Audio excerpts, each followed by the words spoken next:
Hey guys, tonight we're stepping into velvet halls, candlelit chambers, and the intoxicating danger of royal love, because this is no fairy tale. This is the world of the Tudor queens and the affairs that both crowned and destroyed them. A time when one glance could doom you, a whispered promise could shake kingdoms, and a kiss could sign your death warrant. You, dear viewer, are about to slide quietly into the shadows of the Tudor court, and spoiler alert, you probably won't survive this. So, before you get comfortable, take a moment to like the video and subscribe, but only if you genuinely enjoy what I do here. And while you're at it, drop your city and what time it is right now in the comments. I want to see where and when we're all slipping into this story together. Now dim the lights, maybe turn on a fan for that soft background hum, and let's ease into tonight's journey together. You arrive in the year 1509, stepping lightly onto the gleaming tiles of Greenwich Palace. The air carries a trace of beeswax polish, mingling with the garden's fading roses and the distant echo of lute music.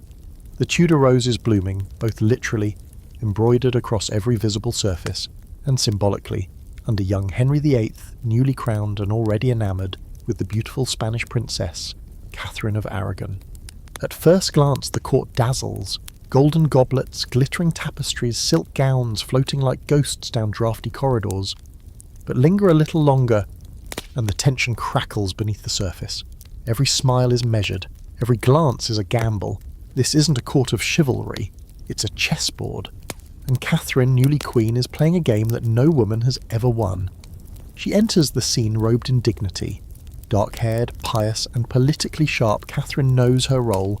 Secure an heir, solidify the alliance with Spain, and play the perfect English queen. But even in her coronation procession, you can feel the weight she carries.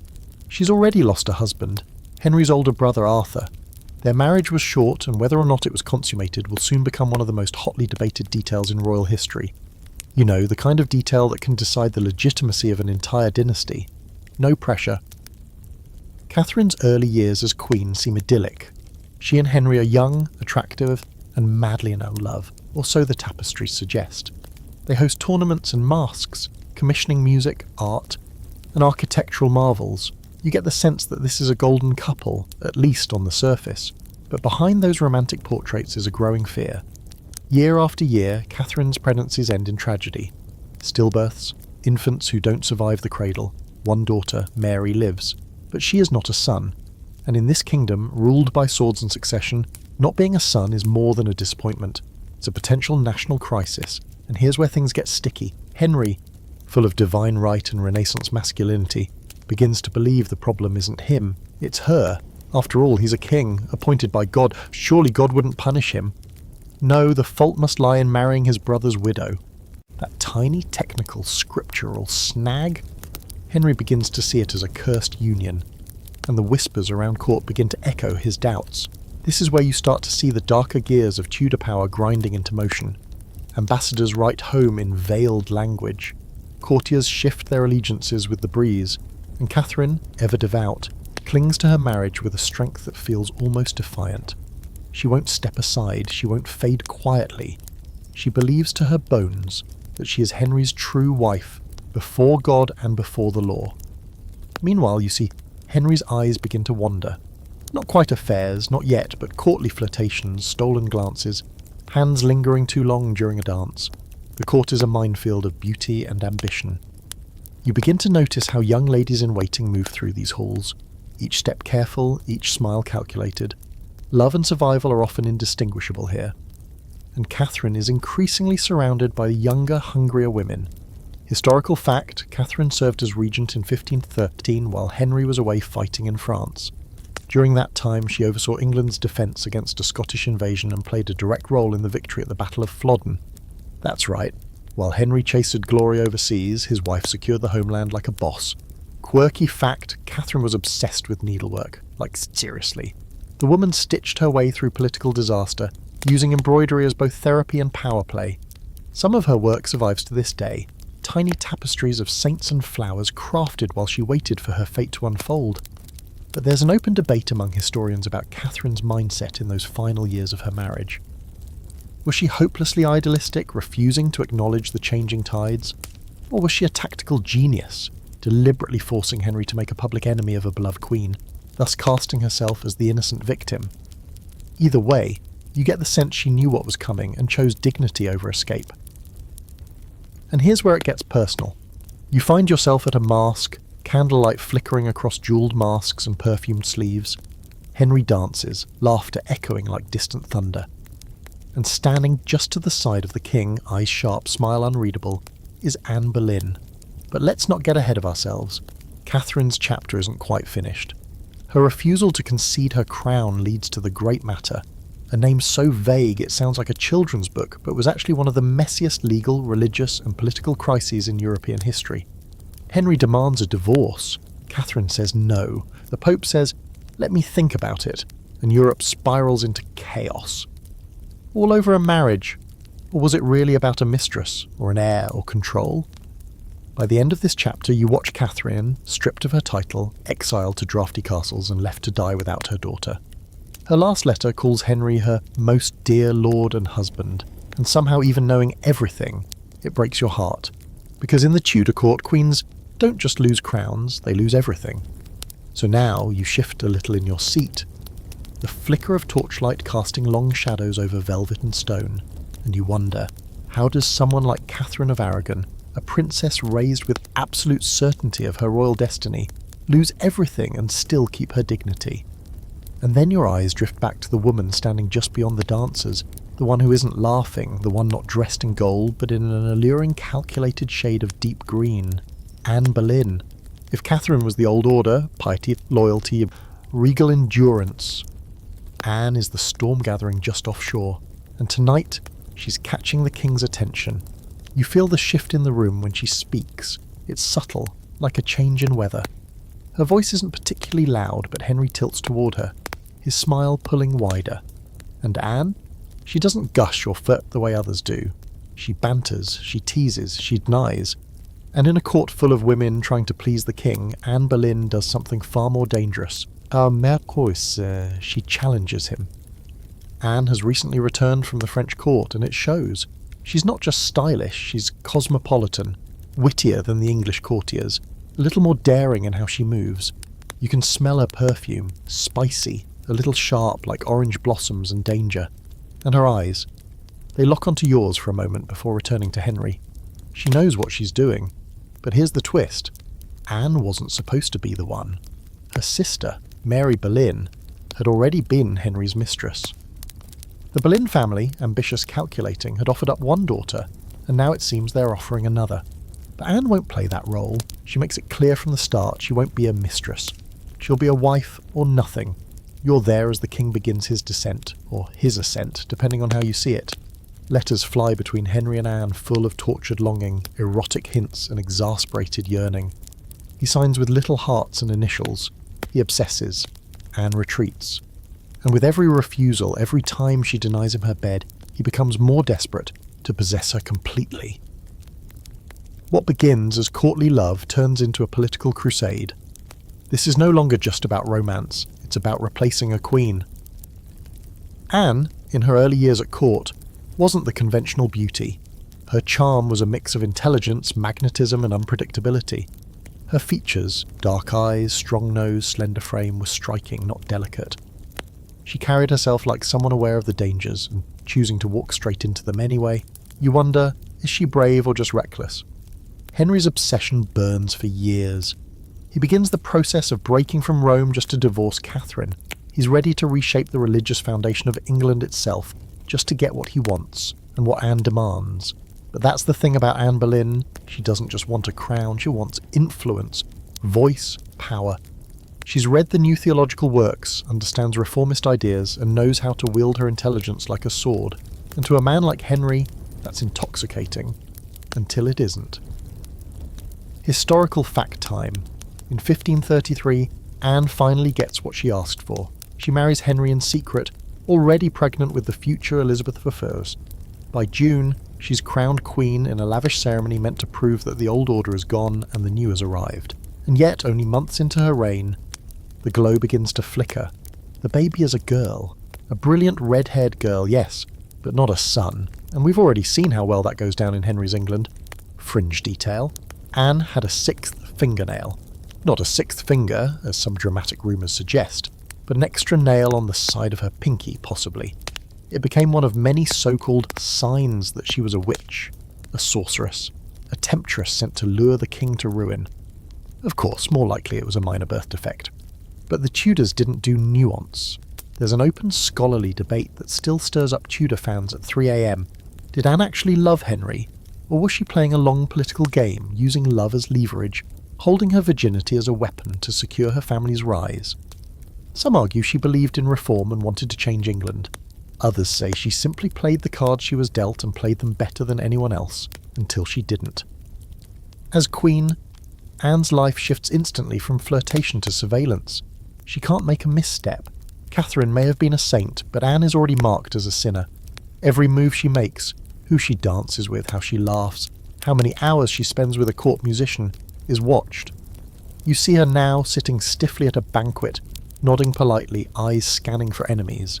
And they are everywhere. The court, once enchanted by her, now begins to whisper. Anne is sharp-tongued, too confident, too French.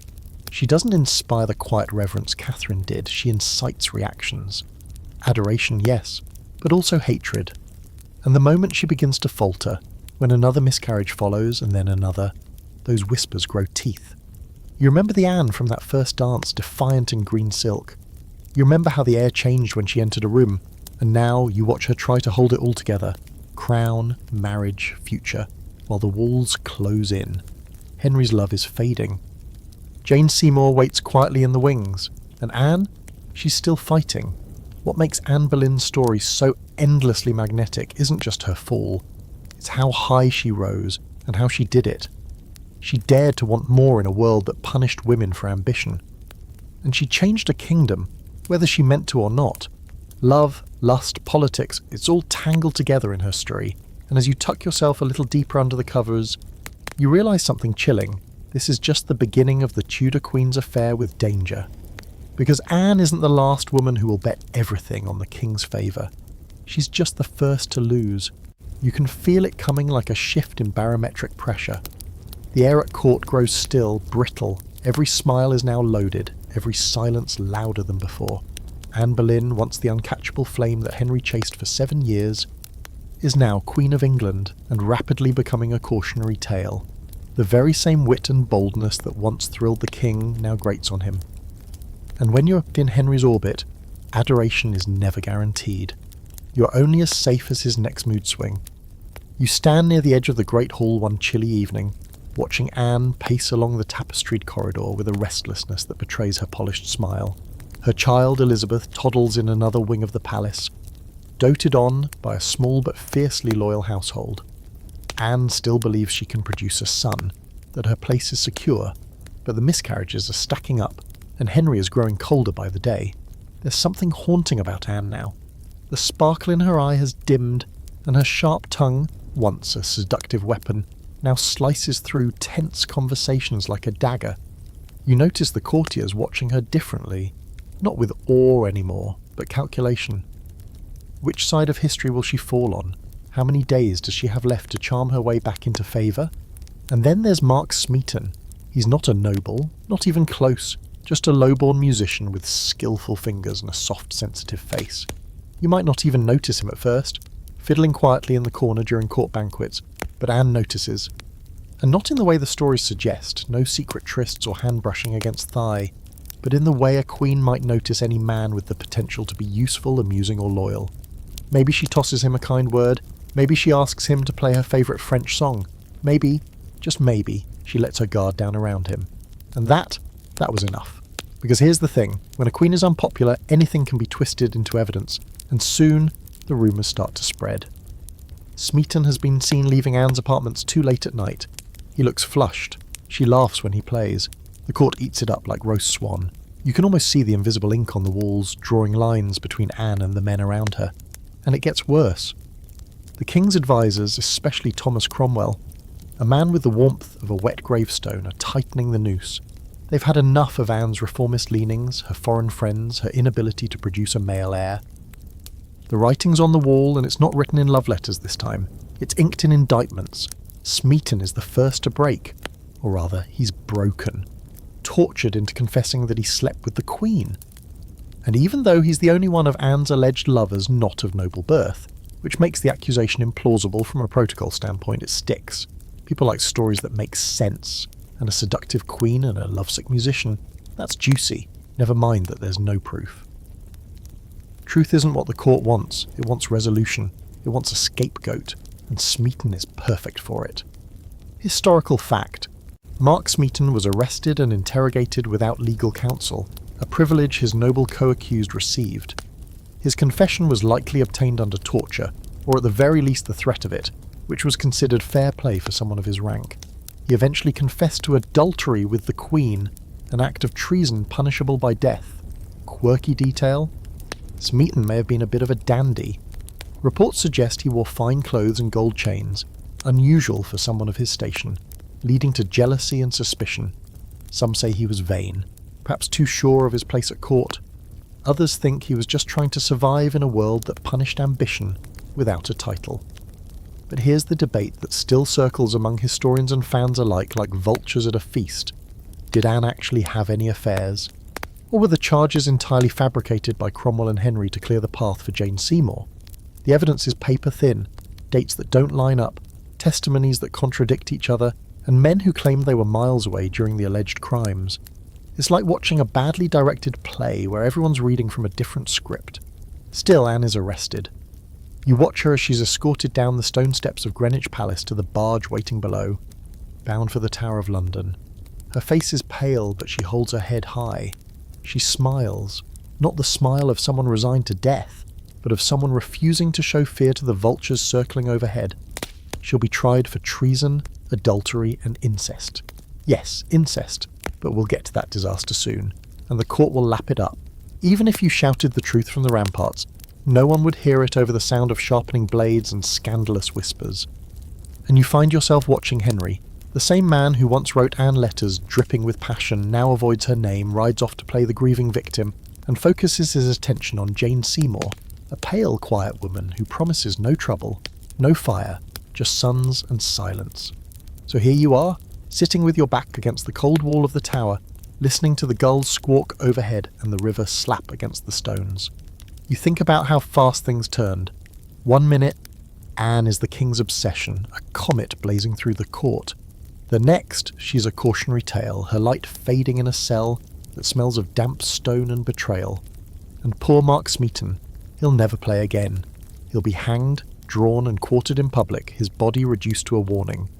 Not because he seduced a queen, but because he made the mistake of standing too close to one when the king decided she was a threat. Love stories in the Tudor court rarely end with happily ever after. They end in blood, in silence, or in the cold pages of court transcripts scribbled in shaky Latin. So rest easy tonight, knowing this. In the Tudor world, love isn't blind.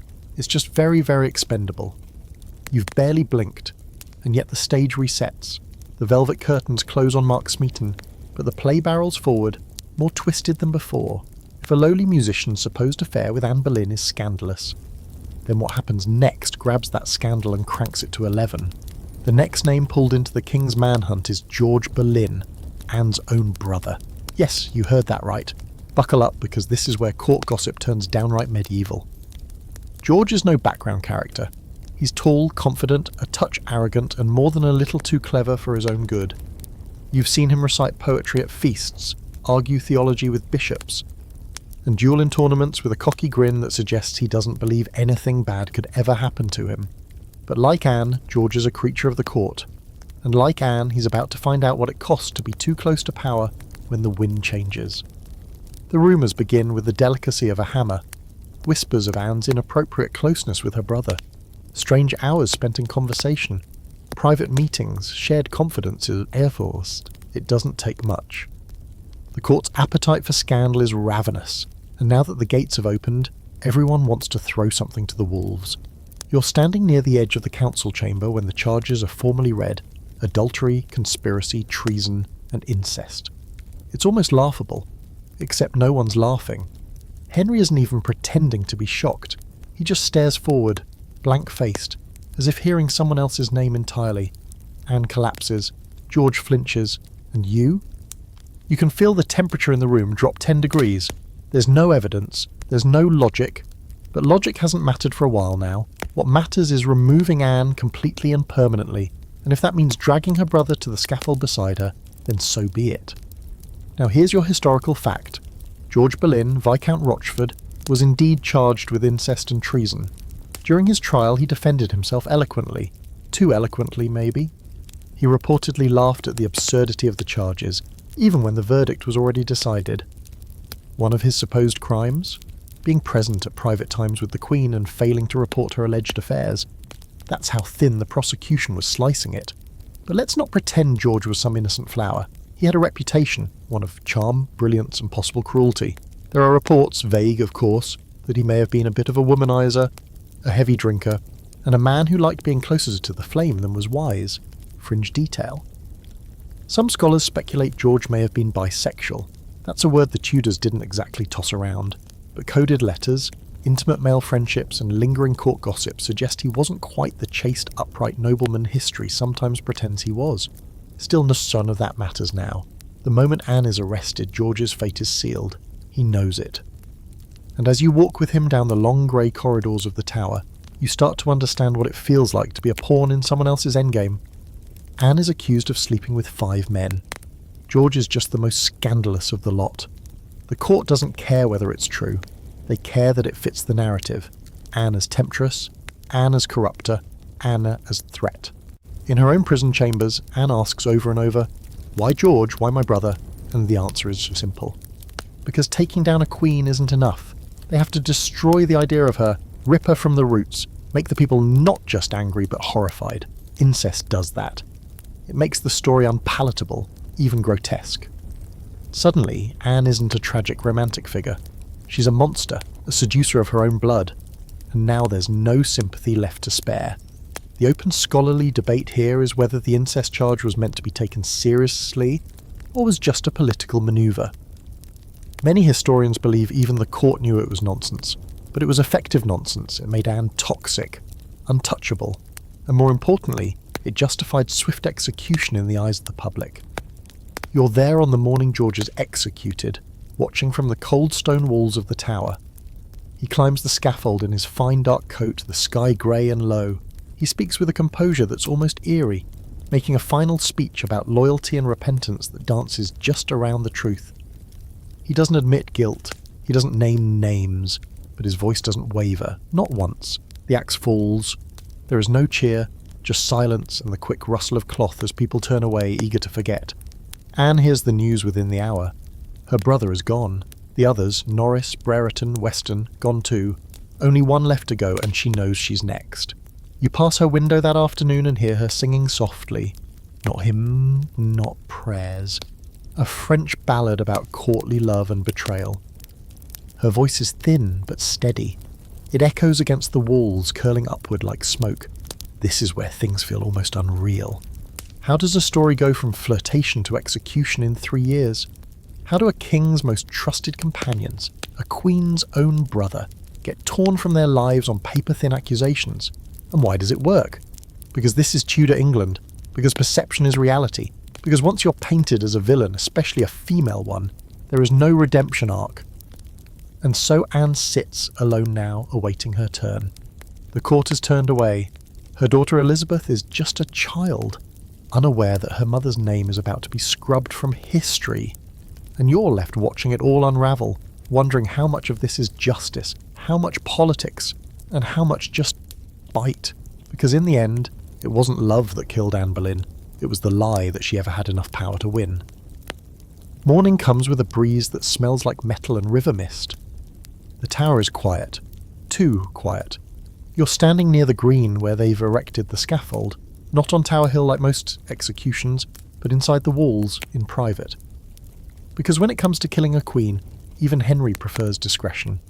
Anne Boleyn has spent the night praying, confessing, maybe even laughing, if the guards are to be believed. This morning she dresses with care, dark grey damask, modest headdress. She doesn't want anyone to say she died in vanity. You walk alongside the silent crowd that lines the tower courtyard. Servants, nobles, guards, all watching but no one speaking. It's a strange thing, watching a queen walk to her own death. She's small, slighter than you remembered. The same woman who once wore emerald silk and danced with dangerous eyes now carries herself with eerie grace, not defiant, not defeated, something else entirely. Resigned perhaps, or maybe just tired of being the story instead of the writer. Anne climbs the steps of the scaffold. The French swordsman, imported specially for the occasion, waits beside the block, hoodless, looking more like a cook than an executioner. No axe today, no chopping and hacking, just one clean stroke if all goes well. A favour, Henry calls it. You wonder if Anne sees it that way. She addresses the crowd, voice firm, words carefully chosen. She praises the king, she forgives her enemies. She says she dies the king's true and humble wife. It's the final performance in a court obsessed with appearances. And just before she kneels, she adjusts her headdress with surprising calm, her fingers steady. Then in a swift motion so fast you barely register it, it's over. The queen is dead, and the court doesn't even stop to mourn. The same day, Henry is dressed in white and preparing for his next wedding. Jane Seymour, the demure lady-in-waiting who managed to capture his wandering heart before Anne's body cooled, is already being measured for her crown. But let's not move on just yet, because while Anne is gone, her legacy is anything but quiet. Elizabeth, her daughter, is declared illegitimate, shuffled off into obscurity, and yet, decades from now, she'll rise to become the most powerful monarch England ever knew. That's the twist. Anne lost her head, but she won history. Meanwhile, George Boleyn's wife, Lady Jane Boleyn, the infamous Lady Rochford, remains at court. Yes, the very woman who may have helped send her husband and sister-in-law to the scaffold. You've seen her before, elegant, sharp-eyed, always on the edge of the inner circle. People say she gave testimony that helped the case against George, or maybe she was forced to, or maybe she made it up entirely. Opinions vary. As always, the truth is coated in gossip and ink. Historical fact, Lady Rochford gave evidence during the investigation of Anne Boleyn, and though the exact details remain unclear, she was instrumental in helping build the case, possibly out of jealousy, fear, or political calculation. Years later, she'd be executed herself, tangled in another scandal involving yet another queen. But we'll get to that mess soon. Fringe fact, George Boleyn was known for his translation of religious texts, and was deeply involved in the Protestant Reformation. He wasn't just a party boy with a title, he was politically and theologically active, which made his fall not just a family tragedy, but a blow to the reformist faction at court. And here comes the open debate that still fuels academic Twitter fights to this day. Did Jane Boleyn betray her husband and sister-in-law deliberately? Or was she manipulated by Cromwell and the rest of Henry's cronies? Some argue she was coerced, threatened with her own ruin if she didn't cooperate. Others think she saw a chance to save herself or even to rid herself of a loveless, possibly abusive marriage. No definitive answer. Just a woman caught in the teeth of Tudor politics, trying not to choke. You watch her now, months later, moving through court like a ghost in pearls. She serves Jane Seymour with flawless manners, never speaking of what's come before. But you can't help wondering, does she dream of George? Does she replay those final days? Those whispered questions from the investigators, wondering if she could have answered differently. Court doesn't pause for grief. If anything, it thrives on recycling tragedy. Jane Seymour becomes queen with almost mechanical speed. Unlike Anne, she plays it safe. No politics, no arguments, no French songs. She embodies everything Henry wants in a wife now. Obedience, fertility, quiet elegance. You sit beside the fire on a rainy afternoon, watching her embroider a christening gown. And you know what she's really stitching as a future, the hope of a male heir. But Anne's ghost lingers, not literally, though if any Tudor queen were to come back and haunt her old chambers, it would be her, but figuratively. The courtiers still whisper her name, they still tell stories of her wit, her downfall, her last laugh. Some admire her, some resent her, all remember her. And you start to realise that in this world love is currency, and so is silence. Everyone plays the game. Some gamble with flirtation, others with loyalty, but eventually they all lose something, their title, their reputation, their life. Anne Boleyn gambled everything on the promise of power through love. She got the crown, she got the king, and then she got the blade. But even in death, she left behind something more powerful than scandal, a daughter who would someday rewrite what it meant to rule. Still, the court moves on. You hear laughter in the distance, music, the clinking of goblets. It's as if nothing happened. The scaffold has been taken down, the blood has been scrubbed away, but if you listen closely in the dead of night, sometimes you can still hear it. Anne's voice, light and mocking, echoing through the halls she once commanded. She may be gone, but she's not forgotten. Not by you, not by history, not by the hundreds of women who walk the line between desire and danger every day at court, wondering if they're looking at their future king or their executioner. The scent of roses fades. The echoes of Anne's execution, though still lingering like ghostly perfume in the halls of court, begin to dissolve into the whitewashed narrative Henry prefers. Anne is buried, Elizabeth is declared illegitimate, and suddenly everyone is expected to move on, which they do, because in Henry's England, survival often means pretending nothing happened. You don't whisper about Anne Boleyn anymore unless you want trouble. You talk instead about the new queen, Jane Seymour. Now Jane is different.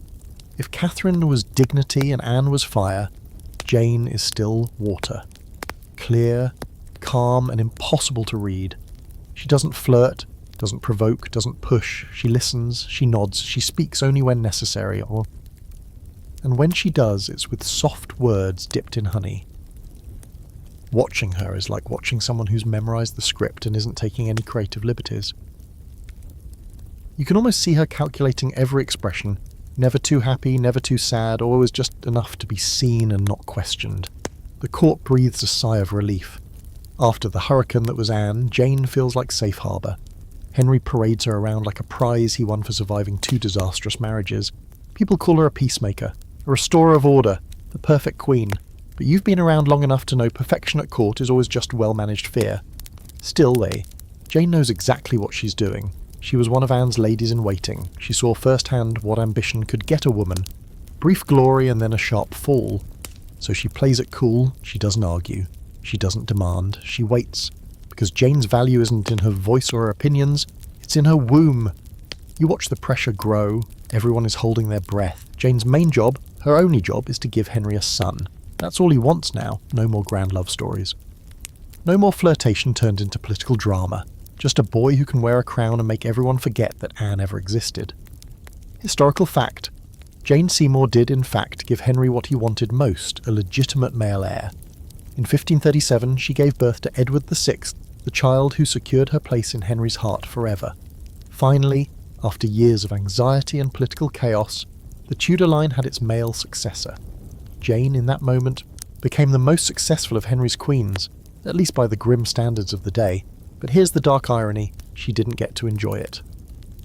Less than 2 weeks after Edward's birth, Jane died of postnatal complications, and while Henry would go on to marry 3 more times, he would request to be buried beside Jane when his time came, because in his eyes she had completed the mission. She'd done what no other wife had done, she'd given him a son and died before she could disappoint him.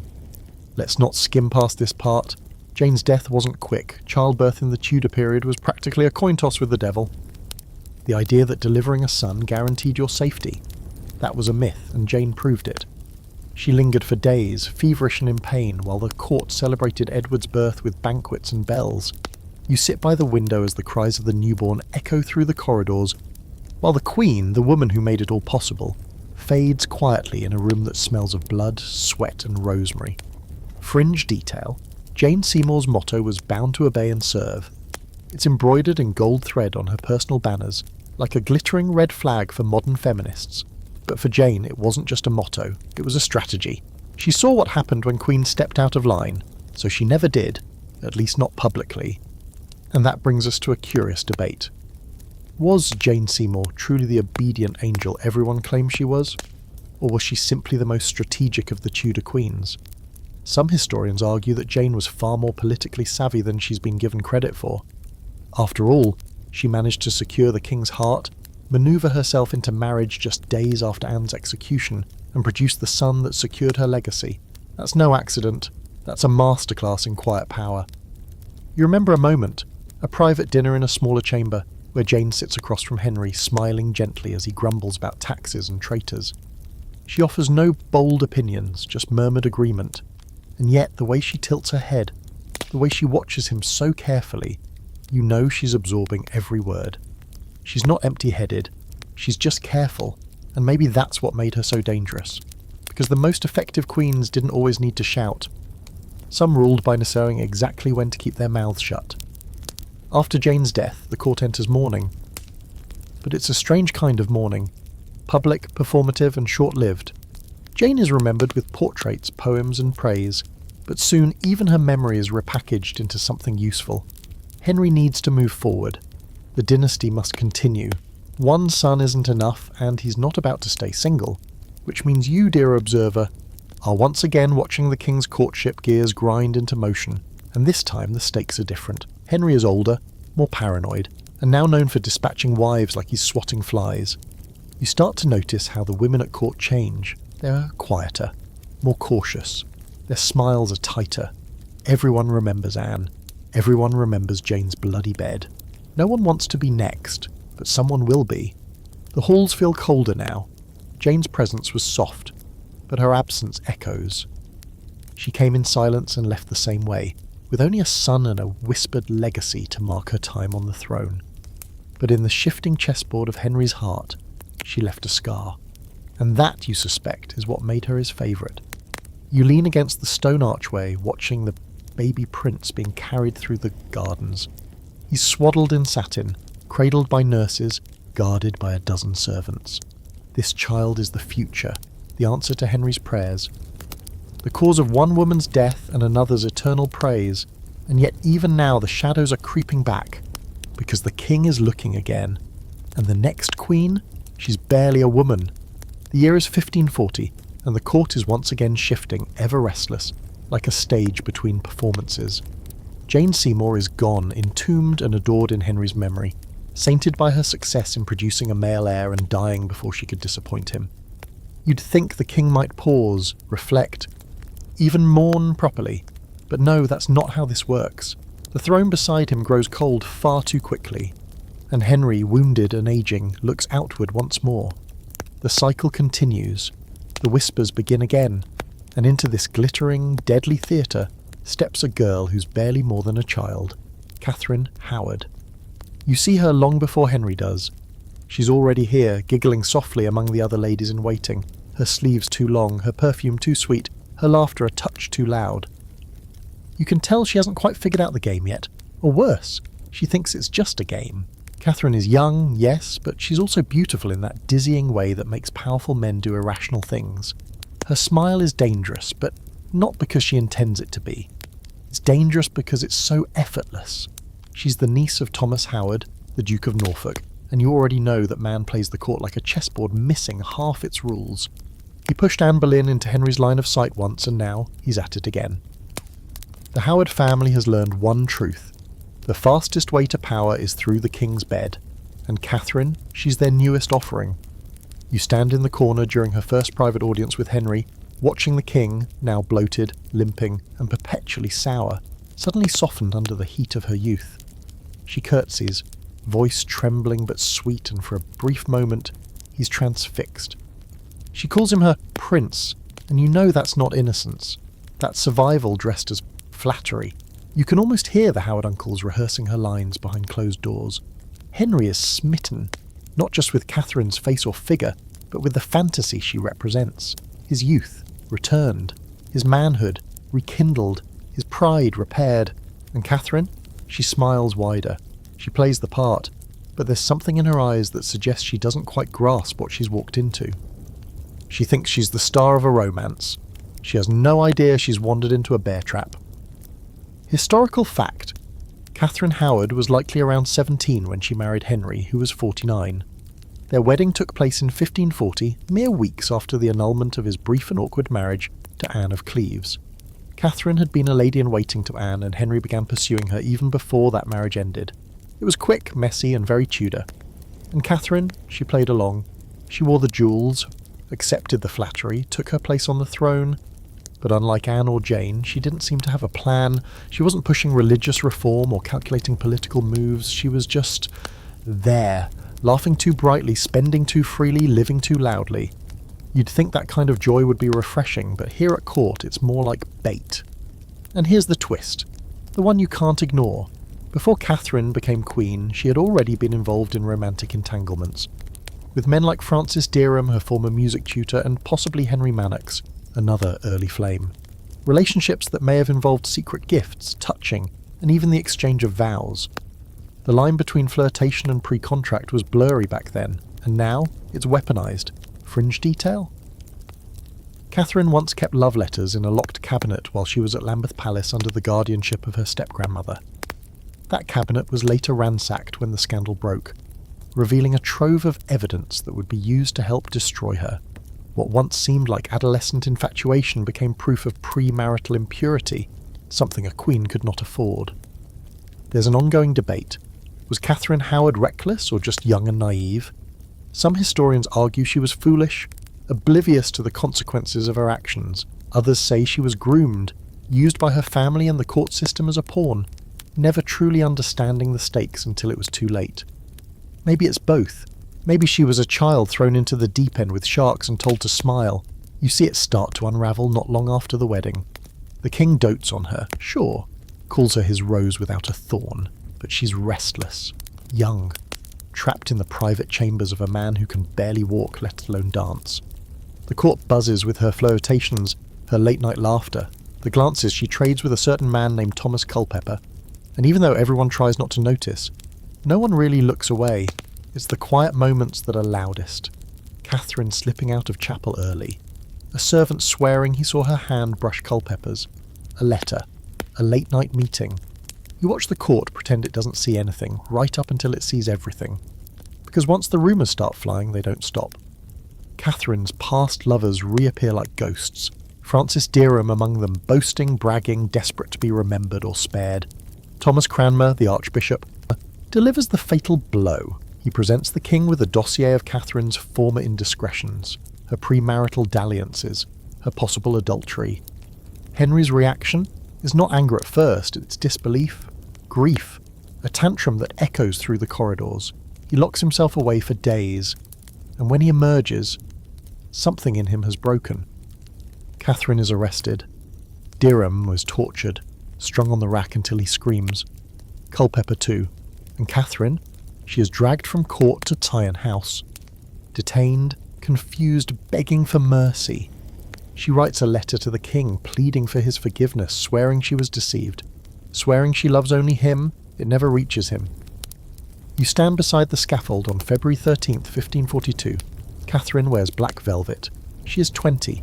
Her lips tremble, but she doesn't cry. She kneels down, and before placing her head on the block, she whispers a final request. To die the wife of the king. And then something else. Words that will live forever in the echo chamber of history. I die a queen, but I would rather have died the wife of Culpeper. Whether she actually said that or not, you'll never know, but the image burns behind your eyes. And just like that, another queen is gone, another cautionary tale carved into the stones of the tower. The court turns away, new gowns are ordered, new masks are scheduled. But you can't help but look at the young ladies still left behind, fresh-faced, perfumed, dressed in silk, and wonder how many of them will follow Catherine's path. How many think they're just falling in love? And how many don't realise they're already being watched? It always starts the same way. A glance, a gesture, a joke that lingers just a moment too long. In a different world, these are harmless things. In Henry VIII's court, they are the first shovels of dirt on your grave. You've seen it happen before, how the slow pull of attraction turns into a noose. And now, with Catherine Howard cooling in the tower's soil, her death is still fresh in everyone's minds, but even that doesn't stop what's coming next. Because love, or at least lust, never does what it's told, especially not here. Enter Thomas Culpeper. You remember him from before, don't you? Tall, dark-haired, broad-shouldered, with the kind of confident swagger that made him a favourite at court. He was one of Henry's own gentlemen of the Privy Chamber, which meant he was always close. Close enough to hand the king his nightcap, close enough to whisper jokes in his ear, close enough to see the look in Catherine's eyes when the king's back was turned. And Catherine, she noticed him too. Their flirtation didn't come crashing in like thunder. It crept. You watched it build like fog, curling around corners of the palace unnoticed at first. A word here, a sly glance there. It was all innocent enough, until it wasn't. Soon Culpeper was lingering outside her rooms at strange hours. Her ladies-in-waiting, particularly one Jane Boleyn, back again like a bad omen, began arranging little nighttime strolls, private meetings, quiet talks, and maybe more. That's the thing, you're never quite sure what did happen behind those locked doors. Were they simply talking? Was it emotional, physical? The evidence that survives is frustratingly vague, pieced together from confessions made under pressure and the scribbled notes of men with axes to grind. What we do know, Catherine wrote Culpeper letters. She called him yours as long as life endures. And she met with him in secret more than once. That alone, in Henry's eyes, was enough. You remember the first time the king heard the rumour? He was mid-feast, drinking sweetened wine, laughing with his advisers, and then suddenly, he wasn't. The smile vanished. The cup dropped. The room froze. Because if Catherine had betrayed him, it wasn't just it was treason. A wound to his pride. A joke at his expense. And Henry did not take kindly to being mocked. Historical fact, Thomas Culpeper was arrested and accused of having a sexual relationship with Queen Catherine Howard. Alongside Francis Derham, he was tried and convicted of treason. His execution was especially brutal. He was sentenced to be hanged, drawn and quartered, though it was later commuted to a simple beheading, a mercy rarely granted.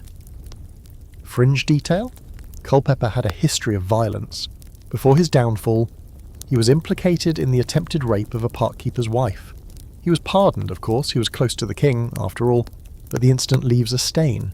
It paints him as more than a charming rogue. It hints at something darker beneath the velvet and smiles.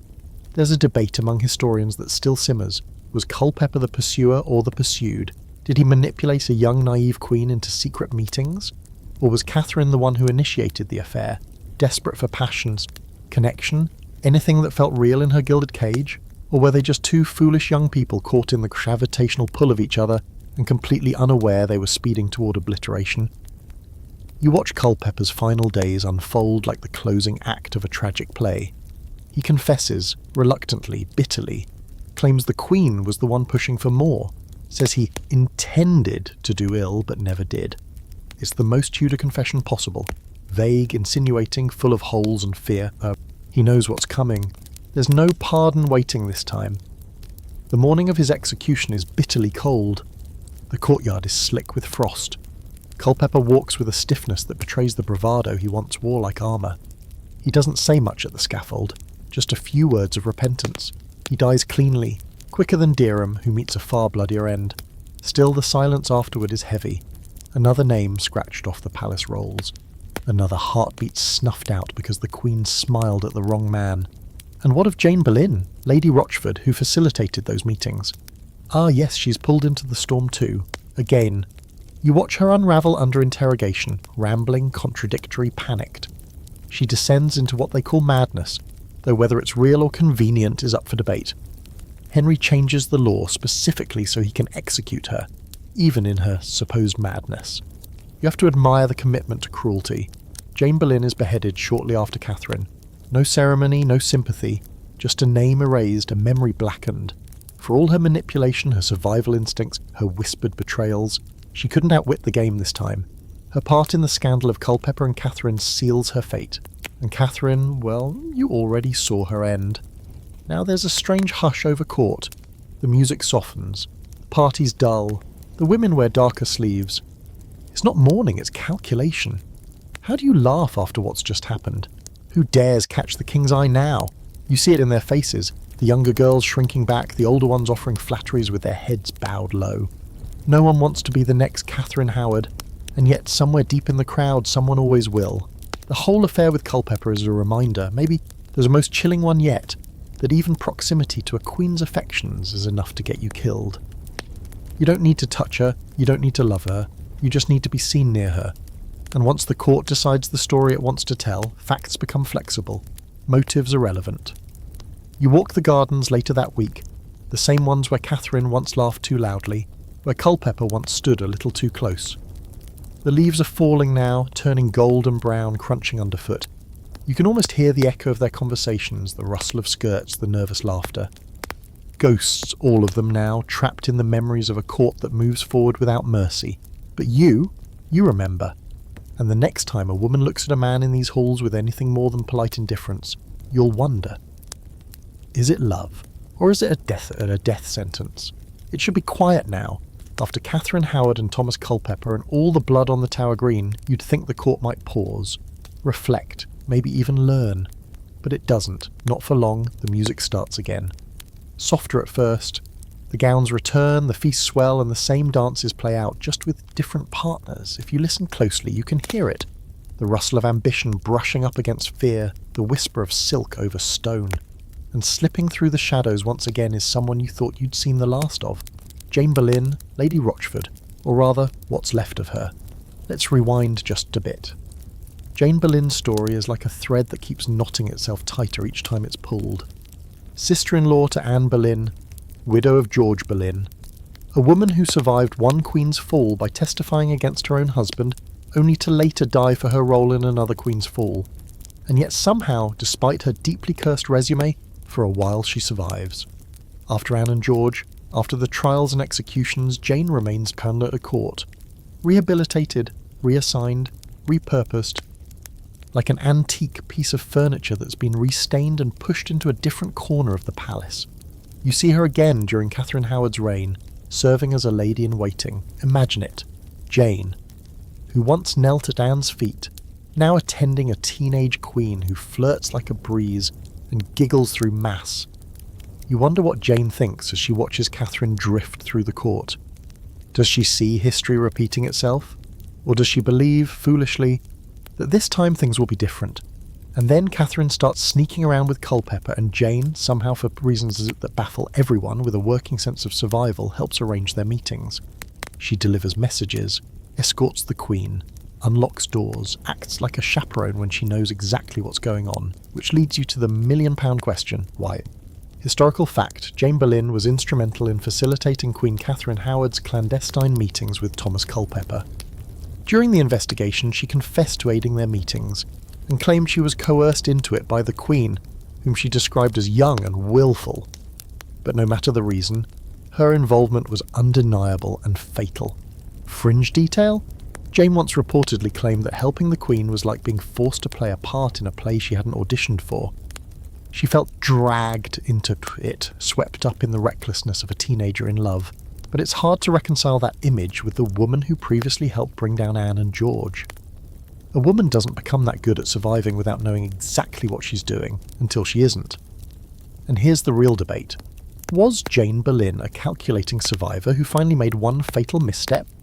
Or was she a deeply traumatised woman, emotionally frayed after years of navigating Tudor power games, who finally snapped under pressure? Historians can't agree. Some paint her as the cold-eyed architect of her husband's fall. Others see her as a victim of politics, of court gossip, of mental illness, and perhaps even of the king himself. When the Catherine Culpeper affair unravels, Jane is arrested along with them. But something's different this time. Jane isn't just frightened, she's unravelling. Her letters become confused, her statements incoherent. She's described by those around her as rambling, unstable, paranoid. She breaks under pressure, and for once not in a way that saves her.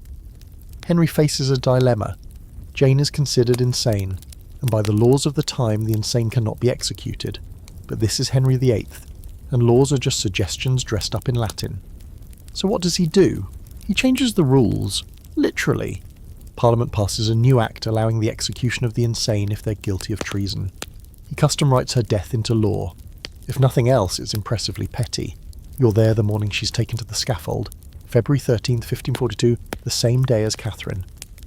They die within hours of each other, one after the other, like a closing double act. Jane walks slowly, dressed in black, her hands shaking. No defiance, no dramatic speeches, just quiet misery. Some say she doesn't even fully comprehend what's happening, that she believes it's all a cruel rehearsal that will end before the curtain falls. It doesn't. The sword falls again, and that, it seems, is the end of Lady Rochford. The woman who witnessed more Tudor bloodshed than most generals. A woman who hovered near the throne for decades, survived political storms that swallowed others whole, and who finally misjudged the tides one last time. You walk the palace halls afterward and feel her absence like a pressure drop. Jane Boleyn may not have been popular, but she was a known quantity, a fixed figure in an ever-changing world. And now she's gone, buried in an unmarked grave near the Tower Chapel, beside the sister-in-law and husband she helped destroy. But her legacy? That's more complicated.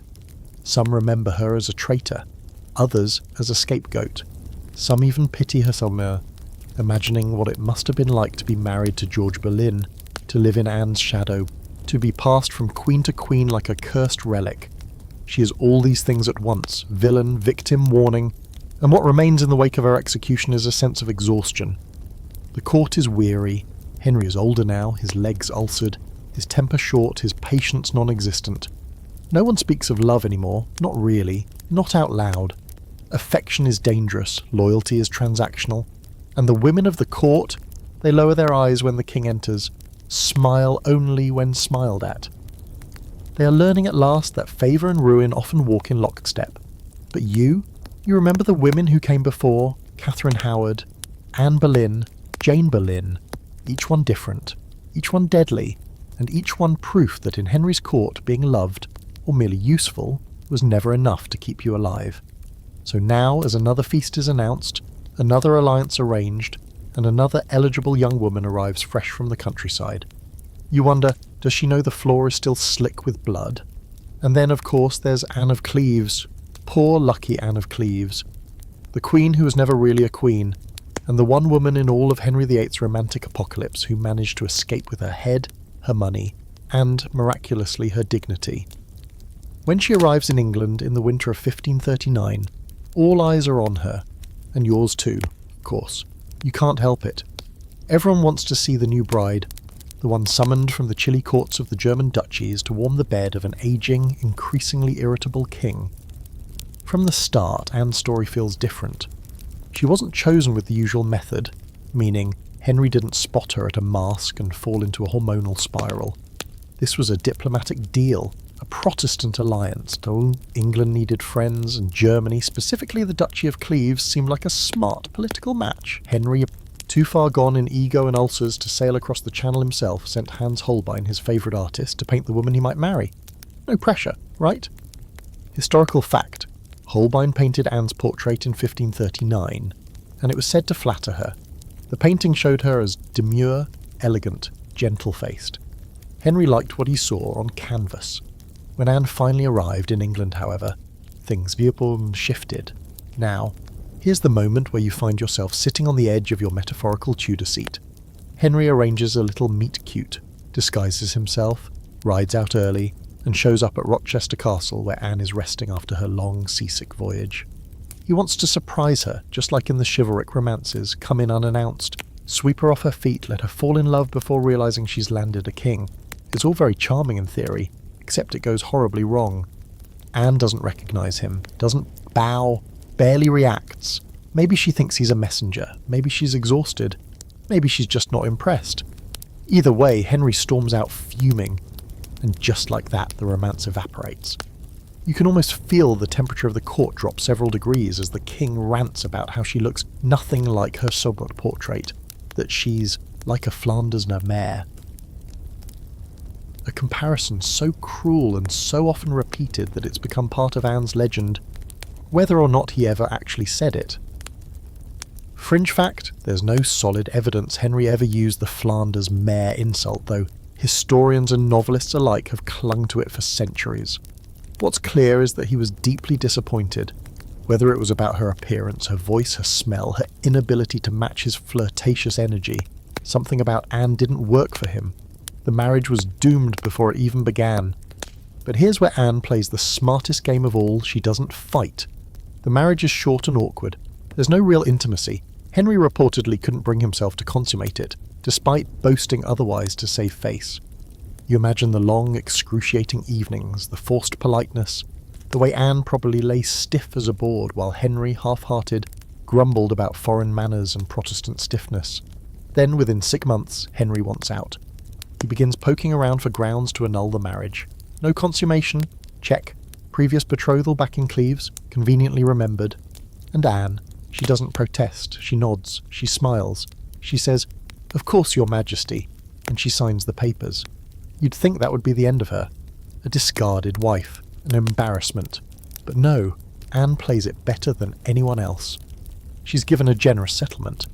Hever Castle, Anne Boleyn's old family home, because irony's still very much alive, a lifetime income, her own court, and the prestigious title of the king's beloved sister. She remains in England, attending court events, exchanging letters with Henry, and very pointedly not ending up with her head on a spike. And here's the real twist. Henry likes her more after the marriage ends. She becomes a kind of royal mascot, appearing at events when needed, smiling serenely from her assigned place, never stepping out of line. She becomes exactly what every Tudor woman was supposed to be: agreeable, invisible, and just removed enough from danger to remain safe. There's a scholarly debate about Anne's intelligence. Was she simply lucky? Or was she a master of quiet manipulation, understanding from the start that her best play wasn't passion but patience? Some argue she genuinely believed Henry was still an eligible match and simply did her duty until dismissed. Others think she was shrewd enough to recognise a flaming disaster when she saw it and chose to jump ship with the silverware still in hand. Either way, Anne of Cleves becomes a rare thing, a royal survivor. No torture, no public disgrace, no exile. You see her in later years, slightly rounder, more confident, hosting guests in her private estates, sipping wine while others lose everything for the chance she was given and gracefully refuse to fight for. Fringe detail? Anne developed a fondness for English ale and playing cards. She reportedly held lively games in her household and maintained good relationships with her servants. She even had cordial ties with her stepdaughters, Mary and Elizabeth, and remained on the periphery of royal life with a kind of peaceful detachment no other of Henry's wives ever achieved. You catch one final glimpse of her in 1557, just before she dies. She's older, her hair streaked with silver, her eyes still sharp. She watches the palace from her window and says nothing. She's seen kings and queens fall. She's heard the screams from the tower. And she's still here.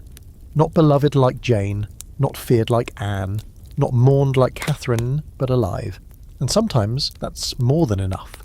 Because in the long, blood-soaked ledger of Henry's wives, Anne of Cleves gets the strangest title of all, the one who got away. You wouldn't think he'd do it again, would you?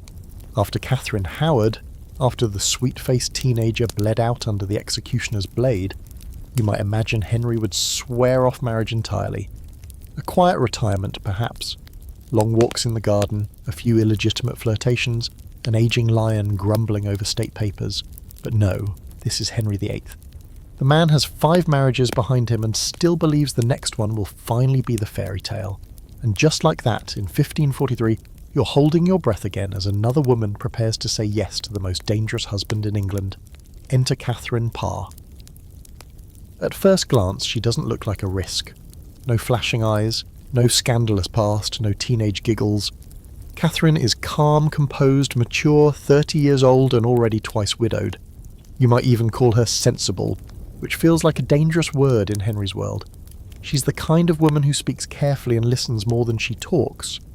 But don't mistake that for passivity. You'll learn soon enough, Catherine Parr may be the most dangerous queen of them all, not because she rebels, but because she survives with her mind intact. When you first see her at court, she moves like someone who's read the rulebook backward and forward. She's intelligent, truly sharply intelligent, speaks several languages, writes poetry, has a deep, sincere interest in theology, which in Tudor times is basically agreeing to juggle torches while standing on gunpowder, especially when your husband is the king and your beliefs tilt a little too close to Protestant reform. Still, she catches Henry's eye not with seduction, but with something even more effective: solace. By now, Henry is old, overweight, and often in pain. His leg wounds fester, his temper flares, he's paranoid and lonely, and Catherine, ever the careful reader of people, sees what he needs isn't another flirt. He needs a nurse, a companion, someone to soothe the roaring beast without making him feel weak. Historical fact: Catherine Parr married Henry in July 1543. She became his 6th and final wife and would outlive him by a year and a half. But she didn't enter the marriage eagerly. In fact, she was already in love with Thomas Seymour, brother of Henry's 3rd wife Jane. She reportedly wanted to marry Thomas instead, but was pressured, possibly by the king himself, into accepting the royal proposal. You imagine the moment she agrees to marry Henry. There's no giddy celebration, no swooning romance, just a long silence, a single nod, and perhaps a glance toward Thomas Seymour that says, "I don't want to do this, but I will." And so she becomes queen, again stepping into the gilded cage, again smiling for portraits and nodding through ceremonies, again learning how to hold power without drawing attention to the fact that she's holding it at all. Fringe detail: Catherine was the first Queen of England to publish a book under her own name, twice, in English, while still alive. That's no small thing. For a woman, let alone a queen, to write and circulate theological arguments was nothing short of revolutionary. She was bold with her pen, careful with her tongue, and far more dangerous in print than she ever appeared in person. But the court is never a safe place, especially when you're clever. Catherine pushes her luck. She surrounds herself with reformist thinkers. She holds salons for religious discussion. She dares, very carefully, to challenge the more conservative Catholic leanings still lingering in Henry's court. And then she does the most audacious thing yet. She tries to debate him. One night, in his private chambers, she dares to contradict Henry during a theological discussion, just a little. Just enough to make him snap. And something in him changes. You see it in his eyes, the same shift that preceded Anne's fall, Catherine's arrest. That blend of betrayal and rage, pride and fear. Because Henry cannot be challenged, not even by a wife who reads more Latin than he does. The next morning, the air in the palace tightens. A warrant is drawn up for her arrest. You overhear it being passed down the chain, quietly, quickly. Catherine is to be taken to the Tower for her heretical views, and for a brief moment the script seems set to play out once again. But Catherine isn't Anne. She isn't Catherine Howard. She doesn't crumble or deny. She adapts. She throws herself at Henry's feet and apologises, not with tears, but with strategy. She insists she only argued with him to distract him from his pain. She praises his wisdom, his divine understanding. She flatters him so expertly that by the end of the exchange, Henry not only forgives her, he commends her. The arrest is cancelled. The warrant vanishes. Catherine survives. Here lies the open scholarly debate. Did she know about the warrant before she apologised? Was it a preemptive act of submission? Or was her grovelling, spontaneous, a brilliant last-minute pivot that saved her life? Either way, it worked. And that's the part that matters most at Henry's court. As queen, she continues to walk the tightrope with grace. She becomes close with Mary and Elizabeth, mentoring the younger princess, encouraging her education. You picture the two of them together, Elizabeth, precocious and observant, learning by example how to wield power from behind a smile. Catherine, her Parr isn't just surviving, she's shaping the future. But the fairy tale doesn't last. Henry dies in January 1547, bloated, infected, half delirious. His last words, if any, are lost to history. Catherine is finally free. And what does she do? She marries Thomas Seymour within months. The same Thomas she'd loved before. The one who made her heart beat faster before politics and survival smothered the flame. Only now, Thomas is not the dashing rogue of her daydreams. He's reckless, vain, and increasingly inappropriate around the teenage Elizabeth, who now lives in their household. Catherine sees it. She tries to control it, but jealousy, discomfort, and tension grow. She becomes pregnant. Her first time after 3 previous marriages. It should be a triumph. Instead, it's her end. In September 1548, Catherine dies of childbed fever just days after giving birth to a daughter. Thomas is not at her side. He's already manoeuvring for power, already eyeing Elizabeth more than is acceptable. Fringe detail. Catherine's final days were full of delusion and sorrow. She reportedly accused Thomas of poisoning her, of abandoning her. How, whether it was the fever speaking or the culmination of years of disappointment is hard to say. Her last words, by some accounts, were, "My lord, I would have had more of your love than you gave me."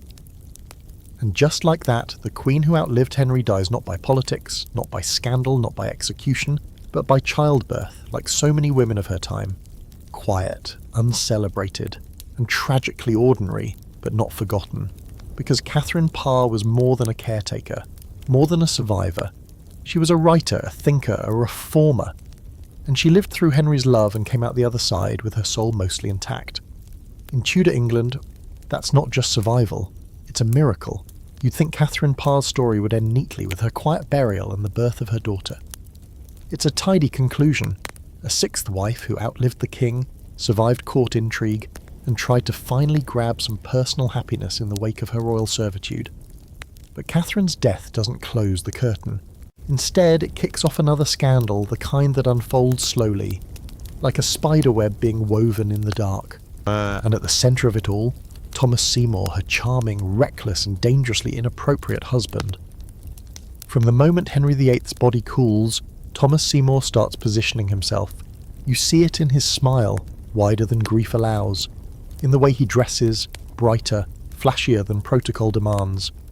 Catherine hasn't even been in the ground a year, and Thomas is already casting around for his next angle.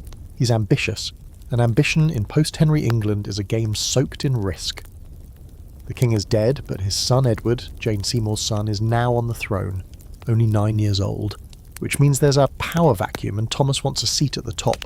Trouble is, his brother Edward Seymour, now Duke of Somerset, is already Lord Protector, ruling on young King Edward VI's behalf. Thomas naturally thinks he deserves more, and when you're locked out of power, what's the next best thing? Proximity, influence, marriage, specifically to someone with royal blood. And wouldn't you know it, there's a young princess right under his nose, living in his house, under his roof, Princess Elizabeth. Yes, that Elizabeth. She's 14, intelligent, observant, already careful with her words, but also young, lonely, vulnerable. And Thomas Seymour? He knows exactly how to blur lines that should never be blurred. You remember how it started, playful tickling, teasing, affectionate nicknames? But it escalates. Early morning visits to her bedchamber. Inappropriate touching. Elizabeth's governess, Cat Ashley, grows concerned. Catherine Parr, still alive at the time, notices too, and begins supervising the encounters, even joining them to keep things innocent. That's right. Catherine was there, watching, managing. Historical fact, these incidents are detailed in letters and later testimonies. After Catherine's death, the behaviour worsens. Thomas visits Elizabeth more frequently, sometimes in his nightgown. He tries to isolate her. He offers to marry her, secretly. Elizabeth's household grows tense, aware that something is off, but uncertain how far it's gone. Fringe detail? Thomas once reportedly cut Elizabeth's black morning gown to pieces while she wore it, joking that she looked too solemn. Yes, cut it, as in with scissors, while laughing, because nothing screams affection quite like undermining a teenage girl's grief. Historians have long debated whether it was flirtation, grooming, or a combination of both. Either way, it's gross and dangerous. Eventually, the situation becomes too uncomfortable to ignore. Elizabeth is removed from the household and sent to live elsewhere, but the damage is done. Whispers begin to circulate. Thomas's ambitions become bolder. He tries to arrange a marriage between Elizabeth and Edward VI. He bribes servants. He breaks into the king's chambers at night, possibly to kidnap him, or worse. His behaviour moves from inappropriate to outright treasonous. And finally, in 1549, he's arrested. You're standing in the Tower courtyard when Thomas is dragged in. He looks stunned, like someone who believed his charm could get him out of anything, and only just realised that it won't. He's interrogated, and his schemes spill out like wine from a cracked goblet. But what the court really wants to know is, what happened with Elizabeth? She's questioned, repeatedly, closely. For a 14-year-old girl, Elizabeth holds her own with terrifying precision. She denies impropriety, denies any promise of marriage, denies every hint of scandal. She is polite, sharp and careful. If she's shaken, she doesn't show it. You realise, watching her, that she's already becoming the queen she will someday be. Not by title, but by survival. There's a scholarly debate about how much Thomas's pursuit of Elizabeth damaged her. Did she grow cold to love because of him? Did it shape her decision never to marry? Was it trauma or calculation or both?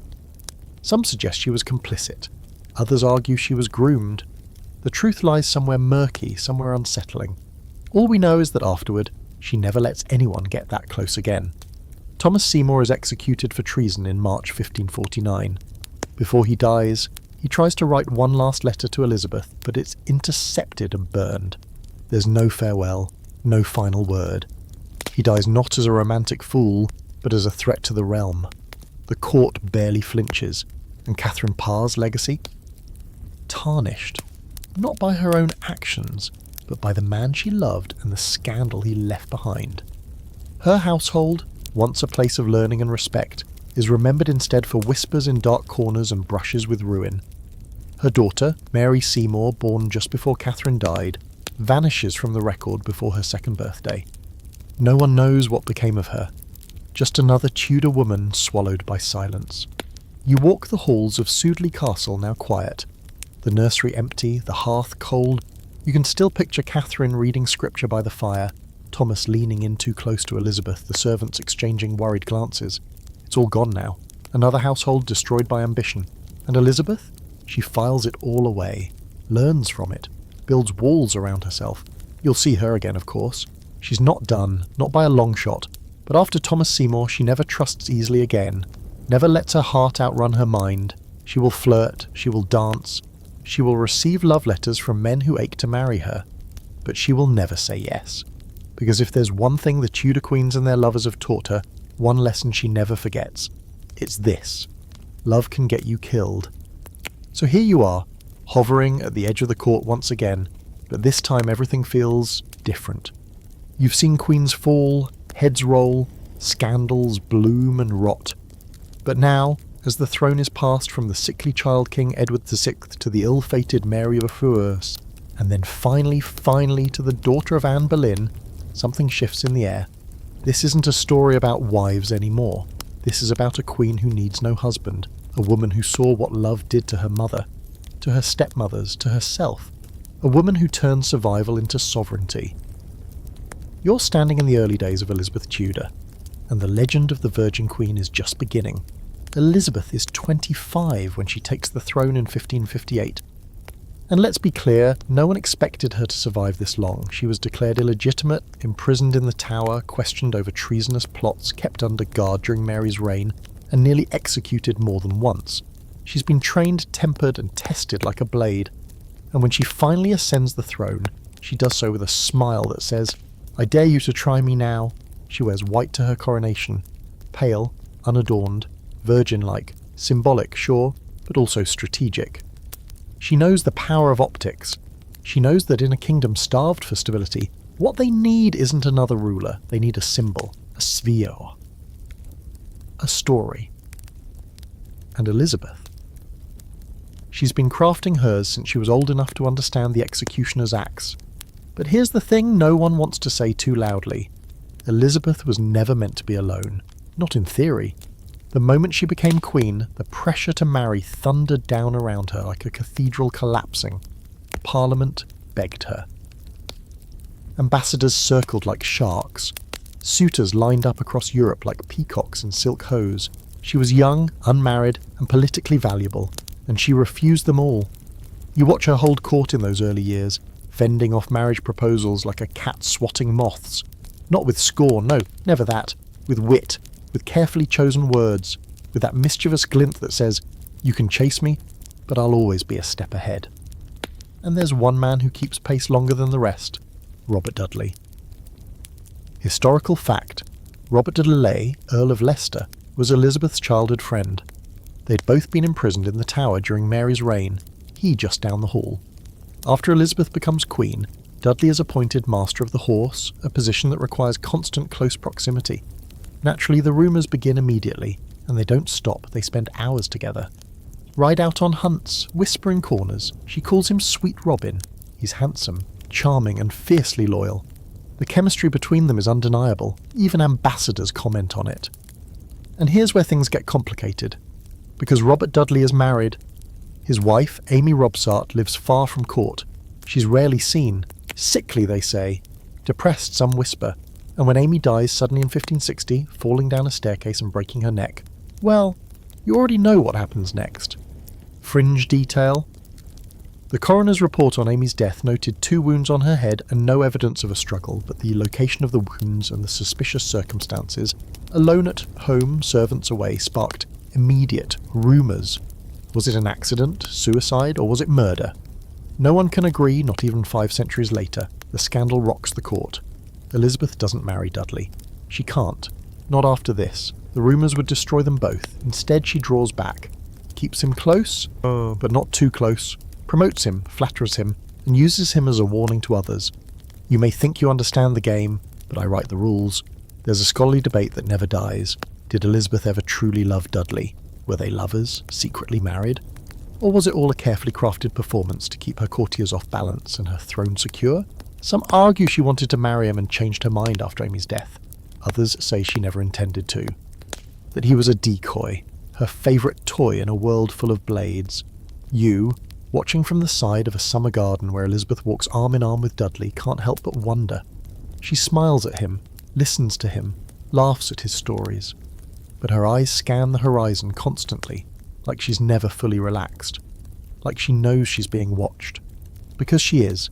Every second, every smile is a political move, and every sigh has consequences. Elizabeth flirts with kings and princes like a cat batting string. She entertains marriage proposals from the Duke of Anjou, from Philip of Spain, yes, her sister's widower, from archdukes and Habsburgs and heirs to thrones you've never heard of. But each time she finds a reason to delay, to deflect, to politely decline, and every time she does, the legend grows. The Virgin Queen, not untouched necessarily, just unmarried, unclaimed. She turns chastity into power, virginity into propaganda. Her face appears in paintings surrounded by pearls, moons, and symbols of purity. Her motto becomes Semper Idem, always the same, and she means it. But make no mistake, Elizabeth is not lonely. She has favourites. Dudley is only the first. There will be others. Suitors with flushed cheeks and hopeful poems. Ambitious young men who rise quickly and fall just as fast. But none of them ever own her. She allows desire, but not possession. She plays the game better than anyone who ever sat on the throne before her. You watch her at twilight, standing on a palace balcony as the sun slips behind the trees. Her gown shimmers like water. Her ladies hover at a respectful distance. Dudley stands beside her, not touching, not seeking, just there. And you wonder, does she ache? Does she long for the warmth of a real hand, a real home, a husband? Or did she burn that part of herself long ago, the day her mother's head fell into a basket? Love, for Elizabeth, is not a blessing. It's a trap she escaped. And she never lets herself forget what it cost her mother to try and have both. He's always there. Robert Dudley, your ever-present shadow. He stands behind her throne, not quite touching, but always near enough to feel the warmth of her skin when she passes. Decades pass, and yet his presence never cools. He's the only man who seems to survive Elizabeth's orbit for more than a season. Others rise and fall like waves, but Dudley? He lingers, a constant, a reminder, her sweet Robin. You see them everywhere, riding together through Windsor's green parks, whispering during council meetings, exchanging long glances across a crowded hall. And you know everyone knows that what they share isn't just friendship, it's deeper, stranger, more dangerous. Is it love? Maybe. Is it power? Definitely. Whatever it is, it's intimate, intoxicating, and entirely unsanctioned.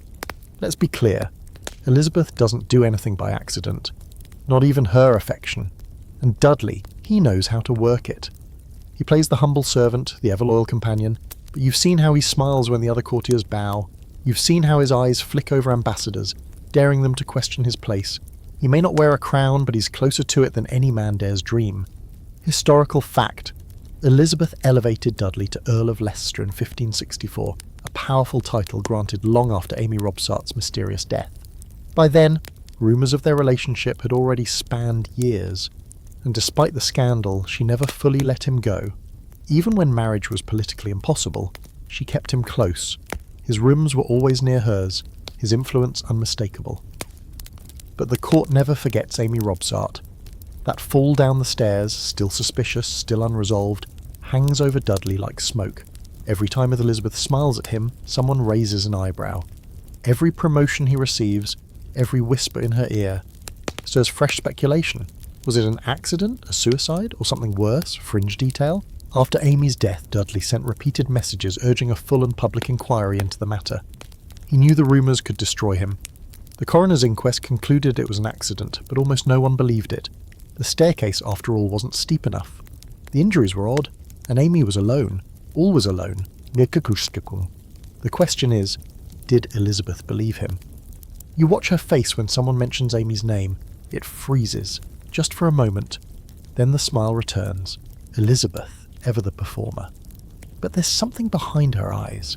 Something that says she knows, or at least suspects. And she makes her choice anyway. She never marries him. She keeps him dangling for decades, just close enough to feel the warmth, but never close enough to reach it. And maybe that's love, in the only way she can allow it. Maybe it's punishment. Maybe it's both. You're at Kenilworth Castle in 1575, watching Dudley throw the grandest party in Tudor memory. It's a spectacular gesture. Lavish banquets, water pageants, fireworks. For days the Queen is treated like a goddess. Rooms are decorated with verses written in her honour. Music floats through the air like perfume. He's making his final desperate bid to win her hand, and you see her, gliding through the festivities in glittering white, smiling at the poets, bowing to the musicians, but never giving him what he truly wants. She leaves unmarried. Again, there's an open scholarly debate about Elizabeth's inner life, whether her refusal to marry Dudley stemmed from fear, strategy, or deeper mistrust. Did she doubt his involvement in Amy's death? Did she see his ambition and recoil? Or was it the simple truth that loving him was enough, but marrying him would have ruined them both? What we do know is this: she kept him close always, through plague, through politics. Through rising favourites and foreign wars, Dudley was her anchor. When he married someone else in secret, a young countess named Lettice Knollys, who happened to be Elizabeth's cousin, the Queen's rage was volcanic. She banished Lettice from court, called her the she-wolf, refused to ever see her again. You don't cross the Virgin Queen and walk away unburned. Still, Dudley survived it, apologised, returned to favour, because Elizabeth forgave him more than she ever forgave anyone else. He understood her loneliness, her pride, her fear. When her counsellors pushed her to marry foreign princes, he was the one who reminded her she didn't need to. When war loomed, he stood beside her. When her strength faltered, he steadied it. Historical fact: Robert Dudley was one of the commanders at the time of the Spanish Armada in 1588. He was trusted with military responsibility despite his lack of experience. That trust came directly from Elizabeth, who, even as her other advisors questioned his qualifications, never did. You remember the last time she saw him, September 1588, just after the Armada, just after England's unlikely triumph over Spain. He was ill, but still standing, still sarling, still trying to be the man she needed. He left her a letter, his final one. Elizabeth kept it in a locked box at her bedside for the rest of her life. On it, in her own hand, she wrote his last letter. Fringe detail? The letter still exists today. Faded ink, shaky handwriting, nothing dramatic, just ordinary affection. But Elizabeth cherished it like a relic. In a life of masks and politics, that letter was something real. When he died, she locked herself away, refused food, refused company. For days no one could reach her. The court panicked. But you understand, she had lost more than a favourite. She had lost the one man who'd loved her as both queen and woman. She never named a new favourite. Not truly. Oh, others came, young, brash, handsome. But none of them filled the space Robin left behind. You see her in her later years, wrapped in white and pearls, her face powdered like marble. The legend is fully formed now: Gloriana, the Virgin Queen, the untouchable monarch. But behind the mask is a woman who chose power over partnership, rule over romance, survival over surrender. And maybe, if the world had been kinder, or she less wary, things might have been different. But Elizabeth saw what love did to the women before her. She saw the price, and she chose never to pay it. It's an ordinary morning in Cumnor Place, Oxfordshire, when a servant finds the body of Amy Robsart sprawled at the bottom of a short flight of stairs. Her neck is broken, her gown lies oddly arranged, her head turned at a strange angle, her hair spilled out like a dark halo.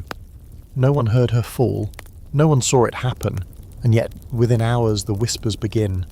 Was it really an accident? You've heard of Amy before, of course, or the wife left behind, the quiet woman tucked away in the countryside while her husband, Robert Dudley, danced daily attendance on Queen Elizabeth. She was supposed to be a footnote, an inconvenience.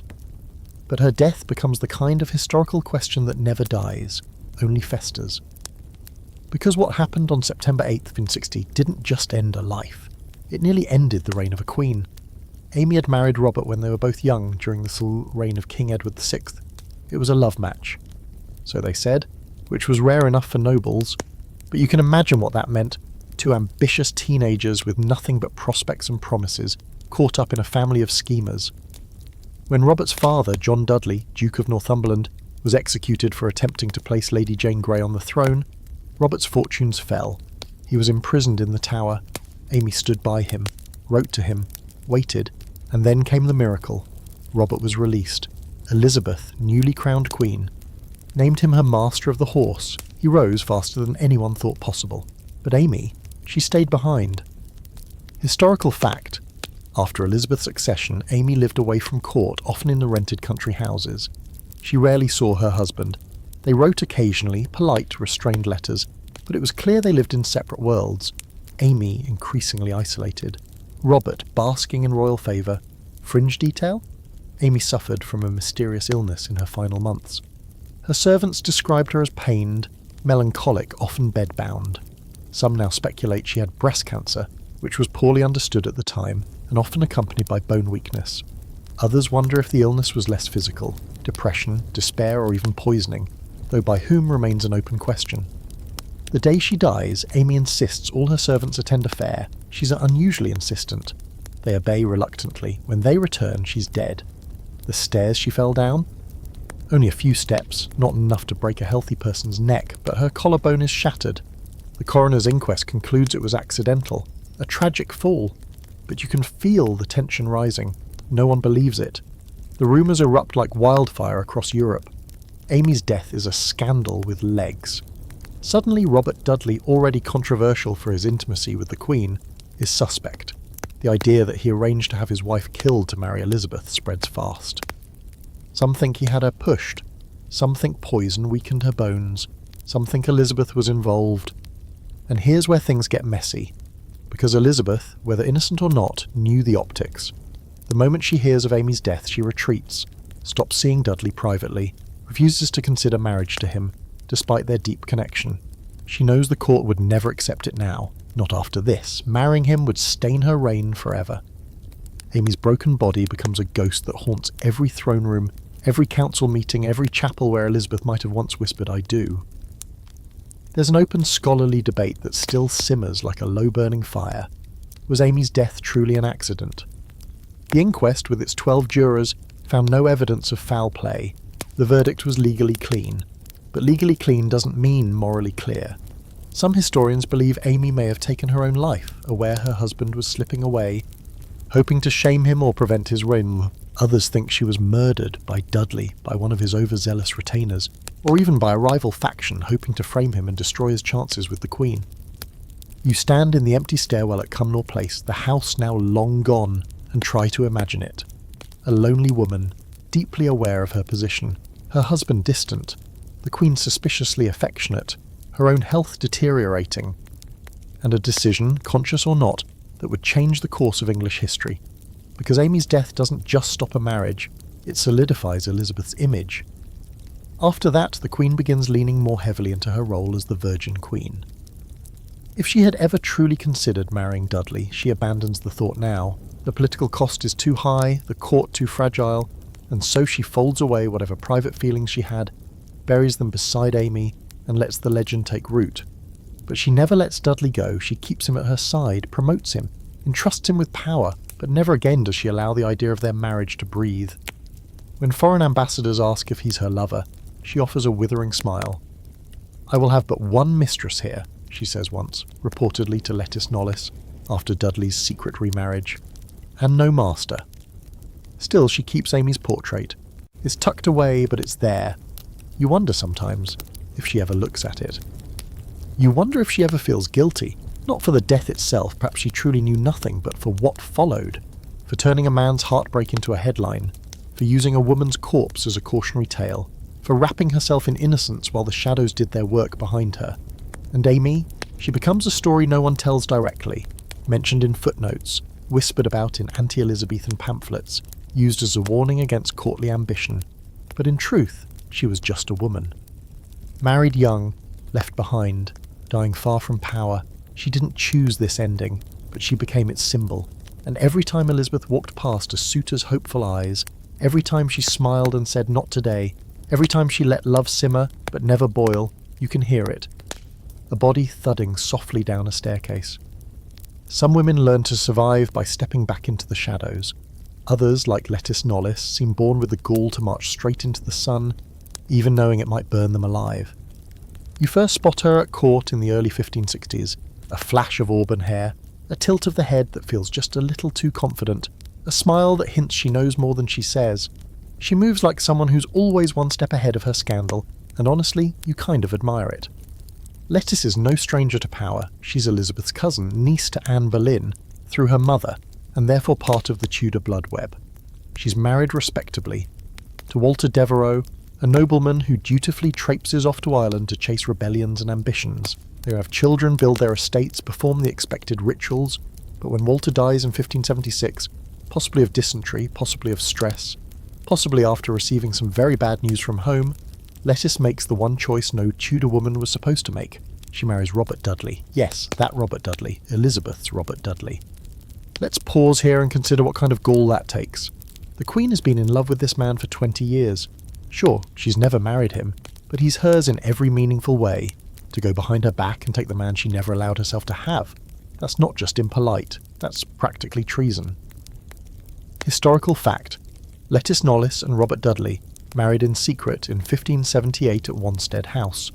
Elizabeth found out months later, and when she did, the fury was immediate, volcanic, and terrifying. Lettice was banished from court on the spot, not merely dismissed. Banished. She would never again be allowed in Elizabeth's presence. You see the Queen that morning. She's dressed in white, lips thin with rage, eyes dark with betrayal. It's not just that she lost a man she loved, it's that she lost control. Lettice was her cousin, her mirror, a reminder of everything she gave up to keep the crown. And now this woman, who shared her blood, had stolen what Elizabeth never allowed herself to have: a private life, a marriage, a chance at ordinary happiness, fringe detail. Elizabeth didn't just banish Lettice, she referred to her publicly as the she-wolf. It wasn't theatrical, it was personal, a woman who dared challenge her supremacy. And Dudley? He apologised, grovelled, tried to make peace, but it didn't matter. The Queen never forgave the betrayal. Their relationship was never the same. And here's the thing, Lettice didn't care, not really. She had what she wanted, a man she loved, or at least respected, and a secure position.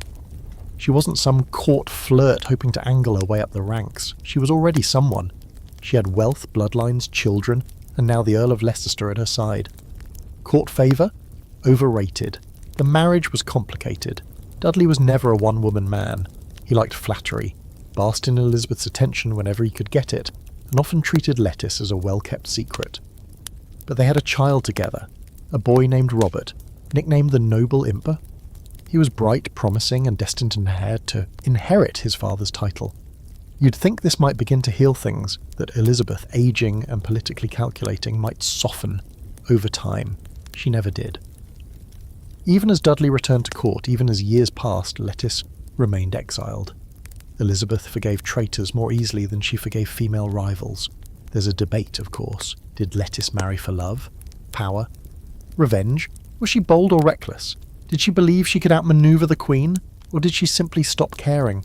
Some argue she was a victim of court politics, swept into a storm not of her own making. Others think she knew exactly what she was doing and did it anyway. You see her years later dressed in mourning black after Dudley's death in 1588. She buries him in a lavish tomb beside his illegitimate son, a move that raises eyebrows but reflects the strange layered loyalties of their world. She mourns publicly, though you suspect she also feels something else, relief. Her son, the young Robert Devereux, Earl of Essex, becomes the next lightning rod. He's ambitious, charismatic, reckless, and just like his stepfather, dangerously close to the Queen. Too close. You remember Elizabeth's rage at Lettice. Watch what happens when she sees the same fire in her son. Lettice watches her son's rise with a mother's pride and a courtier's worry. He becomes the Queen's new favourite.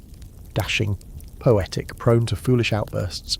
And Elizabeth, now in her 60s, swoons like a girl of 16. He dances for her, fights for her, whispers promises into her aging ear. And she rewards him lavishly. Titles, offices, campaigns. But Essex is not Dudley. He doesn't play the long game. He wants glory, not grace, fringe detail. Lettice and her son had a strained relationship. She loved him fiercely, but he often disregarded her advice. She saw what the court did to ambitious men. She knew the Queen's favour could turn icy in a moment. And she warned him, again and again, don't overreach. He didn't listen. In 1601, after a failed rebellion and a disastrously arrogant attempt to seize control of the government, Essex is arrested. The Queen is heartbroken, but not indecisive. He's tried, convicted, and executed for treason. Lettice, now in her 60s, is forced to watch as another man she loved is destroyed by the very court she once dared to defy. Historical fact, Elizabeth signed Essex's death warrant herself, though it reportedly took her hours. She paced, delayed, considered clemency, but ultimately she chose to protect the crown over her heart, just as she always had. Lettice outlives them all, Dudley, Elizabeth, her son. She lives to the astonishing age of 91, dying in 1634 under the reign of Charles I. The world by then has changed completely, but her story still echoes in the faded corners of palaces and painted portraits. The woman who dared to marry the Queen's favourite, the she-wolf who survived. You picture her in her final years, sharp, elegant, watching young women fawn over new kings and remembering what it felt like to be at the centre of it all. She doesn't speak of the Queen, not in public, but you suspect she never forgot her. Not the fury, not the exile, not the strange, painful love they both carried for the same man. Two women, one her man, and a silence that outlived them both. Now it's time to shift your gaze north, across the windswept border and into a different kind of drama. No less tangled, no less dangerous. You've had your fill of Henry's wives, his mistresses, their lovers and betrayers. But in Scotland, a queen rises who will out-scandal, out-seduce and out-suffer every Tudor woman put together. Her name is Mary, and if Elizabeth is England's virgin queen, Mary, Queen of Scots, is its mirror image, tragic, passionate and eternally doomed. You meet her first in France, a teenage girl already steeped in Catholic grandeur. She's married to the sickly Dauphin Francis and crowned Queen Consort of France before she's even old enough to legally toast herself. The court calls her beautiful, long auburn hair, pale skin, eyes like dusk. But more than that, Mary is political gold. She's Queen of Scotland by birth, Queen of France by marriage, and most dangerously of all, a claimant to the English throne by blood. Historical fact, Mary's grandmother was Margaret Tudor, Henry VIII's sister, which made Mary a legitimate heir under traditional primogeniture. Catholics in England saw her as the true queen, especially while Elizabeth's legitimacy was still widely questioned after Anne Boleyn's fall. This bloodline would be the root of nearly every tragedy in Mary's life. When Francis dies young, chest infection, too delicate for politics, Mary is widowed at 18 and shipped back to Scotland. A queen in her own right, returning to a homeland she barely remembers. You ride with her across the grey, wet moors. The castles are colder, the nobles rougher, the religious tension sharp enough to shave your skin. Scotland is no velvet court. It's flint and bone. Protestant reformers call her a papist puppet. Men circle her throne like carrion birds. And Mary, she tries. You have to give her that. She tries diplomacy, marriage negotiations, careful governance. But she is a romantic, fatally so. While Elizabeth keeps her heart in a locked box, Mary seems to wear hers sewn right onto her bodice. And that's where the trouble starts. Because here comes Henry Stuart, Lord Darnley. Tall, handsome, vain, a peacock in human form. He's also her cousin, which seems to be a selling point at the time. More importantly, he's English nobility, another claimant to the English crown. Marrying him seems like a power move. A way to solidify Mary's position and produce an heir with an even stronger royal claim. But you already see the flaw. Darnley is a disaster. Historical fact. Mary married Darnley in 1565, but the honeymoon didn't last. He quickly revealed himself as arrogant, politically inept, and prone to drunken outbursts. He demanded the crown matrimonial, essentially equal rule, and sulked when Mary refused. The marriage becomes a war zone. Darnley's charm withers into cruelty. He resents Mary's power, mocks her counsellors, undermines her authority in public. And then comes the scandal you can practically hear, building like a drumbeat. The murder of David Rizzio. Ah yes, Rizzio. Mary's private secretary, an Italian musician turned diplomat. He's close to her, too close, people whisper. There are rumours, always rumours, that he's more than just her secretary, that he's her lover, that he's the true father of the child growing in her womb. The Protestant lords hate him. Darnley hates him more. Fringe detail? Rizzio was stabbed 56 times in front of a pregnant Mary during a dinner at Holyrood Palace. Darnley and his co-conspirators dragged Rizzio out from her private rooms, pinned him to the floor and butchered him within earshot of the court. His blood stained the floor so deeply it's said you can still see the marks today, even after centuries of cleaning and restoration. You're there, standing just outside the chamber, as the screams pierce the stone walls. Mary Boleyn, clinging to her belly, face pale with terror. Rizzio's body left sprawled in the corridor like trash. It's not just a murder, it's a warning. Darnley has crossed a line, and Mary, she never forgives him, but she uses him. Because she's clever even now, she pretends reconciliation long enough to get him under control, long enough to give birth to their son, James VI of Scotland, the future James III of England, the heir that will eventually unify the crowns, the child that should have saved her reign. Instead, it's the beginning of her end. Darnley continues his downward spiral. Mary retreats emotionally, politically, physically, and in his place rises a new figure, James Hepburn, Earl of Bothwell. Bothwell is everything Darnley is not: rugged, bold, Protestant, experienced, dangerous in a different way. There's heat between them, tension that crackles like a storm on the horizon, and then, shockingly, suspiciously, Darnley is found dead. Historical fact: in 1567, Darnley was discovered in the garden of a house in Kirkerfield just outside Edinburgh. The house had been blown up with gunpowder. But here's the twist: his body showed no signs of burns or blast injuries. He and his servant had apparently been strangled after escaping the explosion, which means someone planted the bomb and then killed him the old-fashioned way. And guess who's the prime suspect? Bothwell. He's arrested, tried, and, unsurprisingly, acquitted in a rigged court. Weeks later, he abducts Mary on the road, takes her to his castle, and holds her there for days.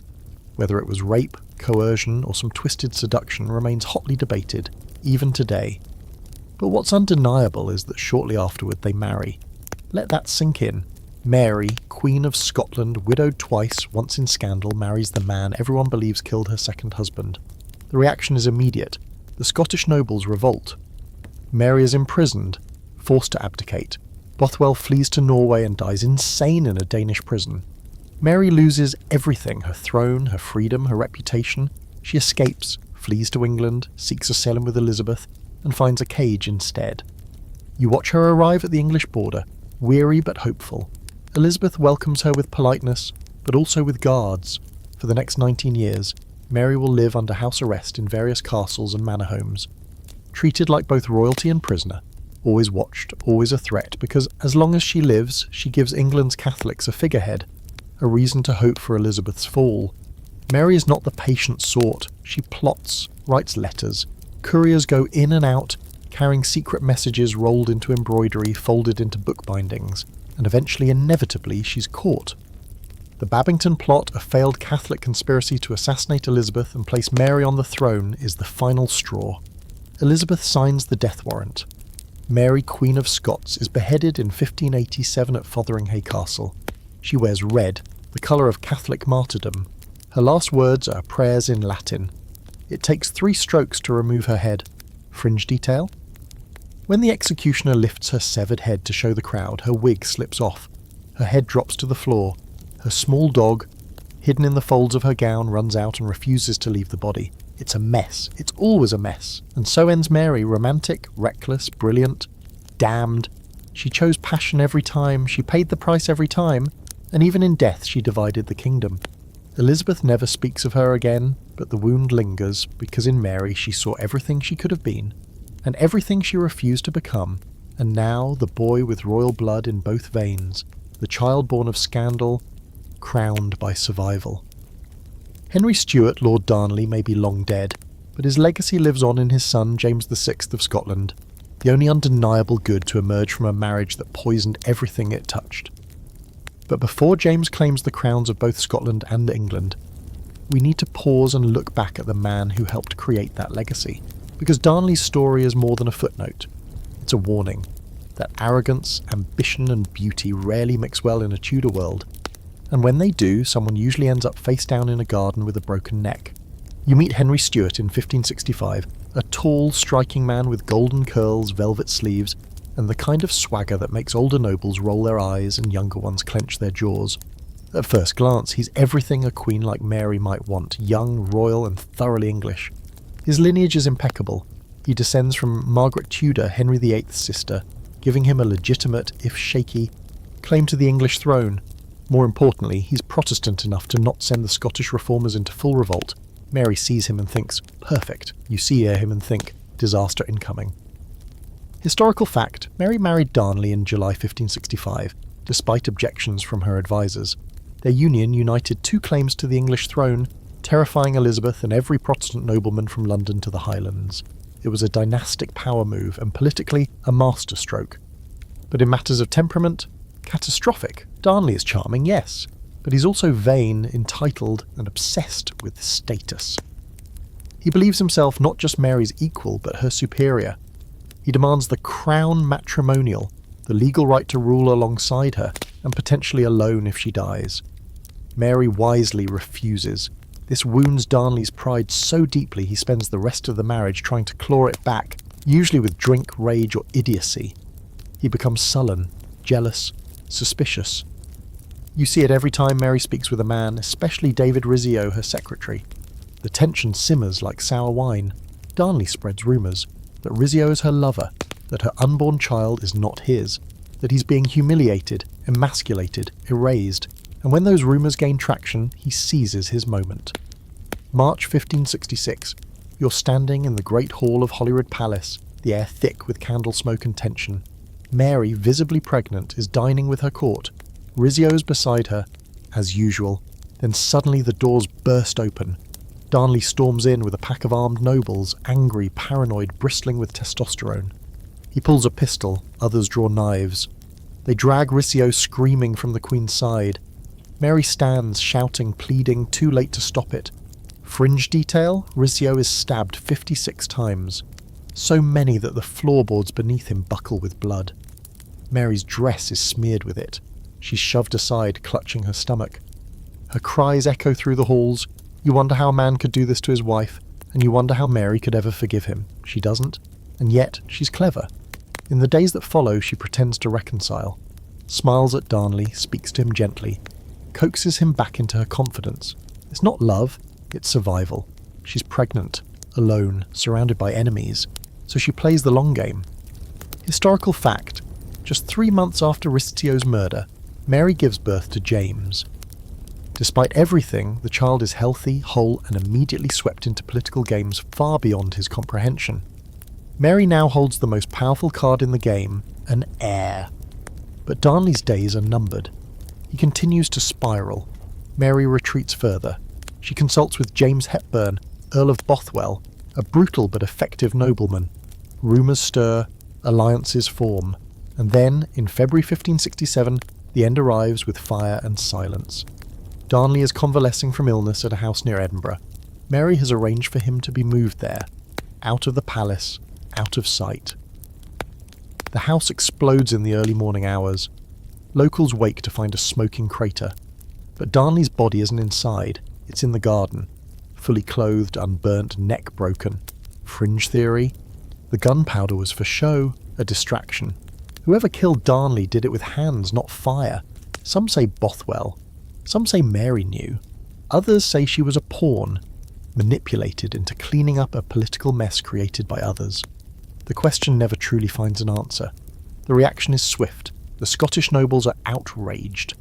Darnley was awful, yes, but he was a king, and within weeks Mary does something truly shocking. She marries Bothwell, the man most suspect in her husband's murder.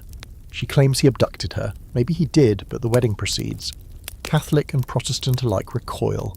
From here, Mary's life unravels. Her nobles rebel, she's imprisoned. Forced to abdicate, she flees to England and begins her long imprisonment under Elizabeth's watchful eye. But we'll come back to that. Let's stick with Darnley for now, because here's the twist. In death, he gets what he always wanted. His son becomes king, James VI of Scotland, and eventually, after Elizabeth dies childless, James I of England.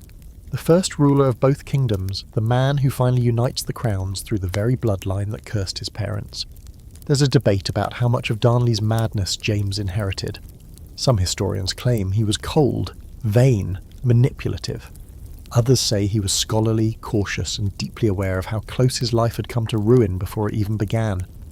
He rarely spoke of his father, never celebrated him, but he understood the weight of his legacy. And Mary, she never gets to see him rule.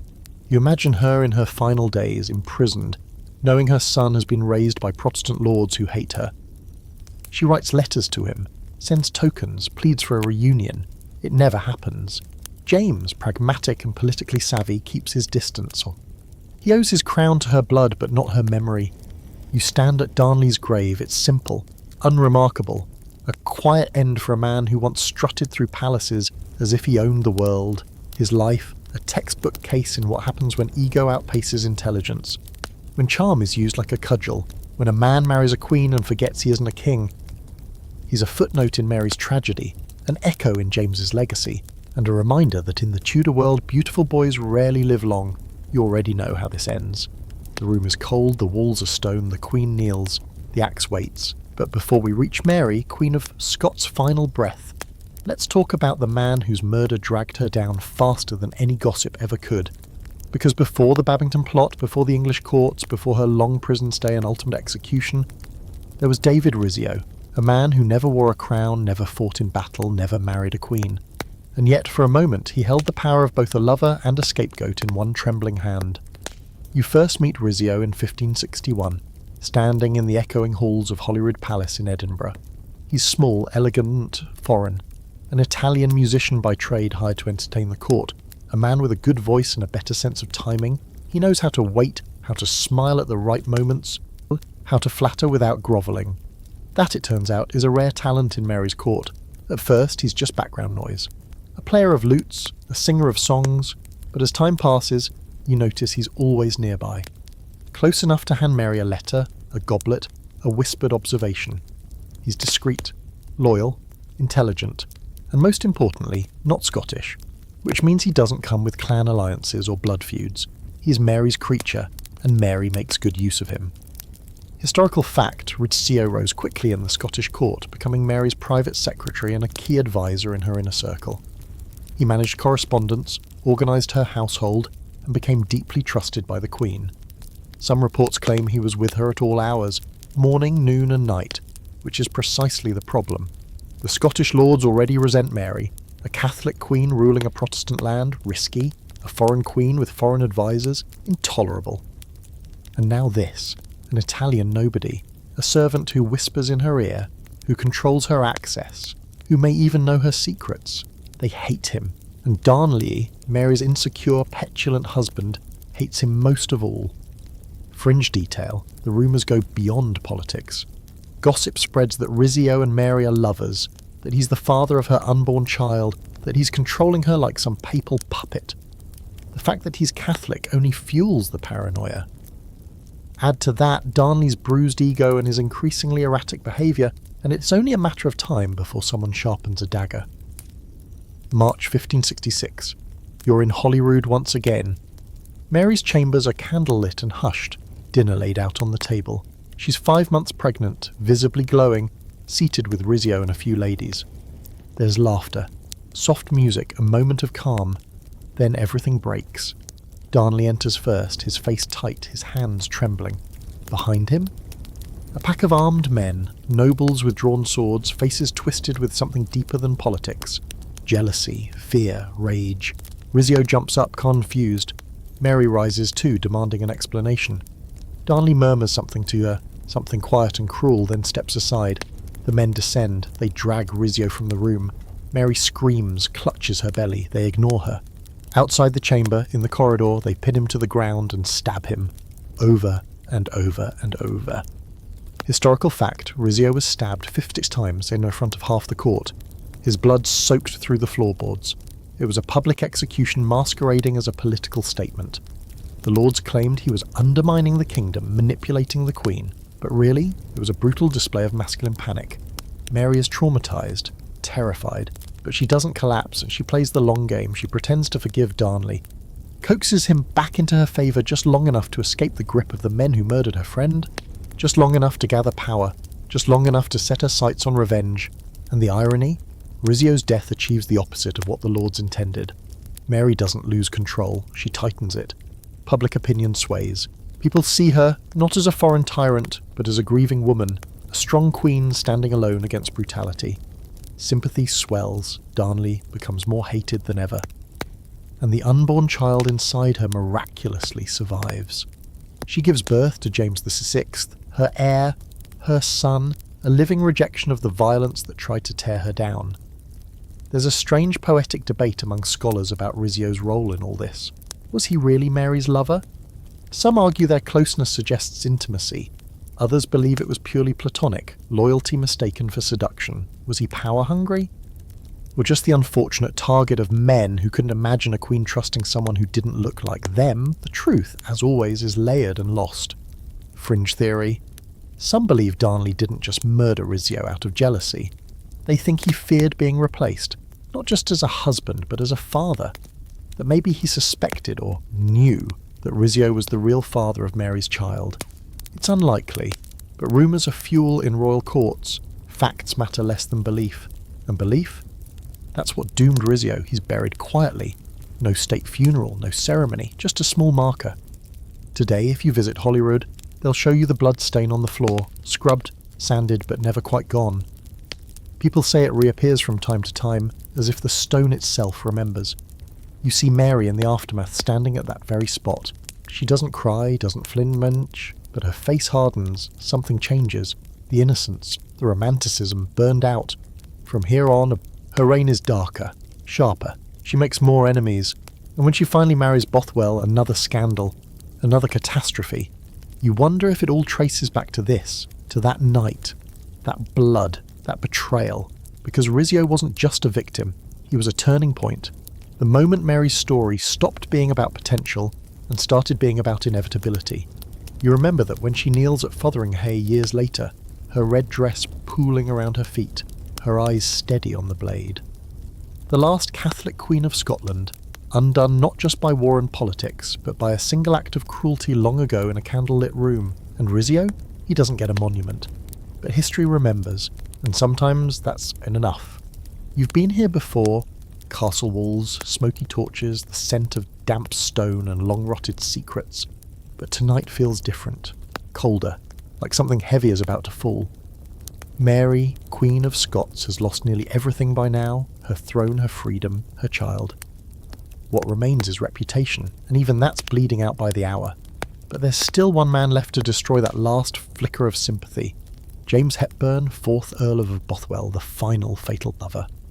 If Darnley was a disaster and Rizzio a tragedy, Bothwell is the curse she never recovers from.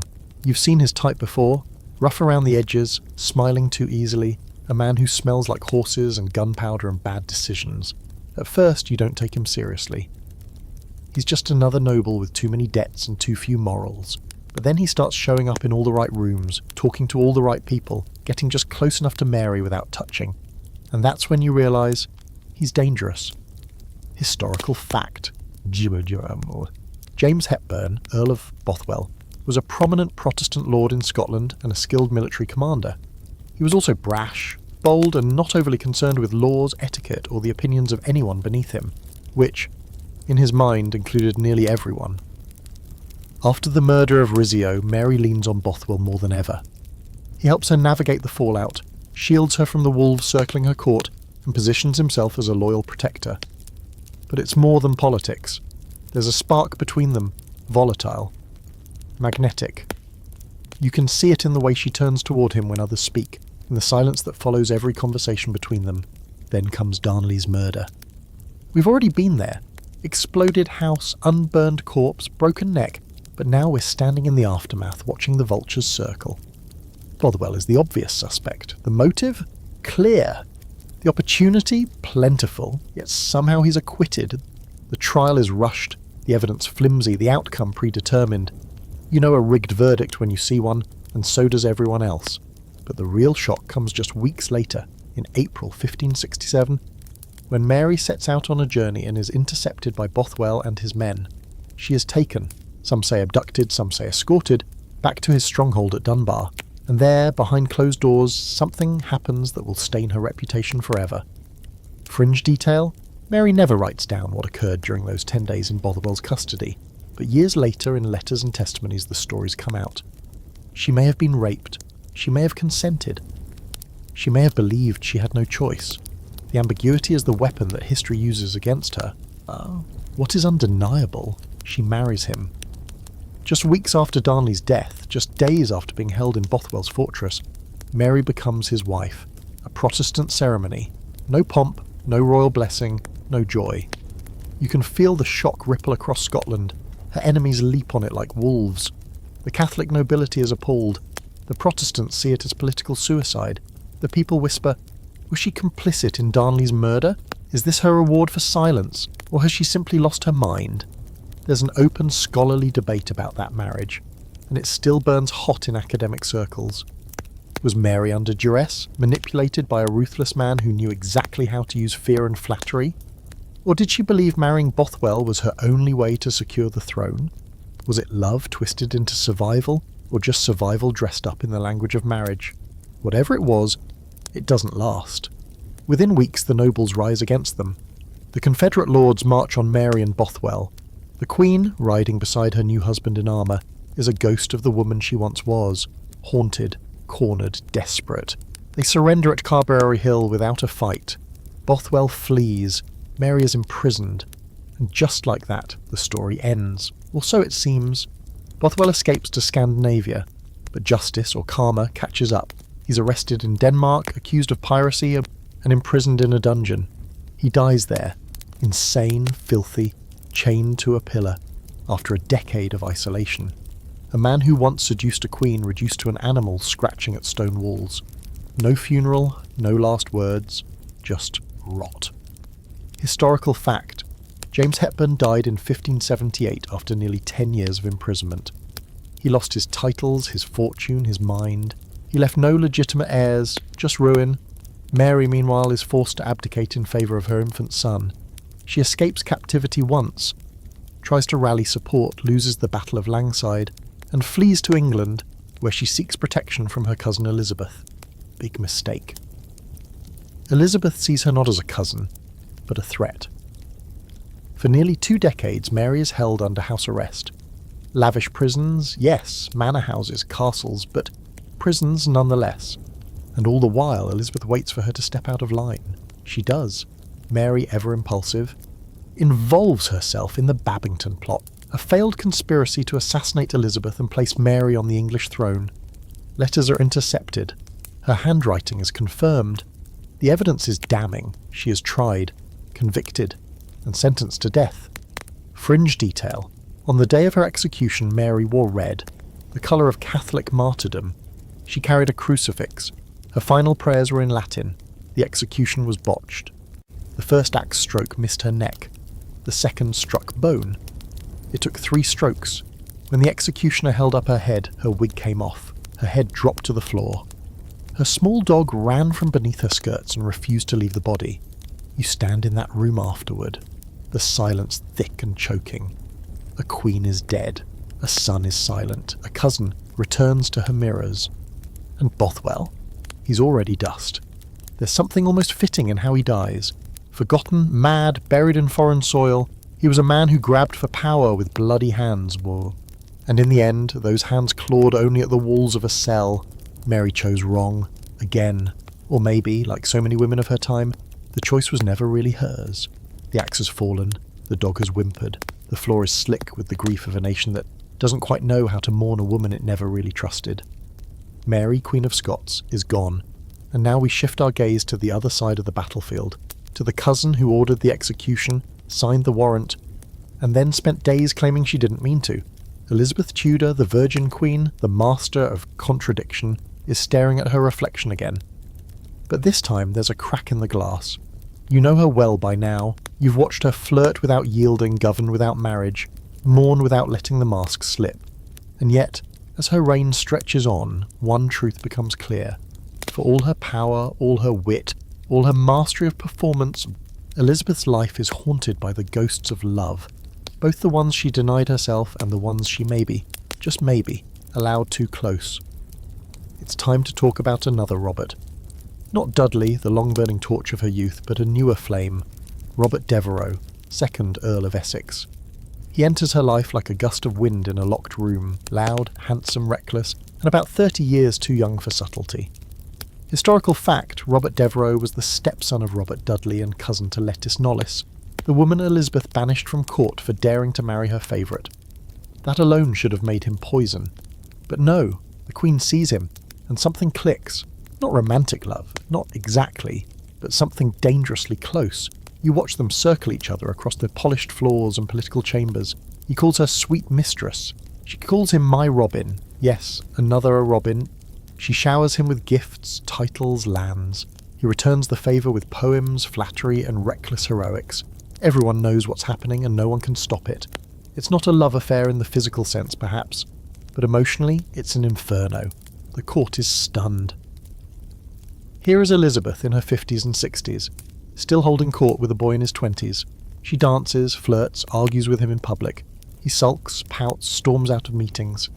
Their relationship is a carousel of indulgence and fury. She promotes him, then punishes him, then promotes him again. Fringe detail? At one point, Essex bursts into her private chambers unannounced while she is half-dressed. It's a shocking breach of etiquette, the kind of thing that could have gotten any other man hanged. But Elizabeth forgives him, quickly, too quickly. Everyone sees it, everyone wonders, you wonder too, but Essex is not Dudley. He lacks patience, strategy.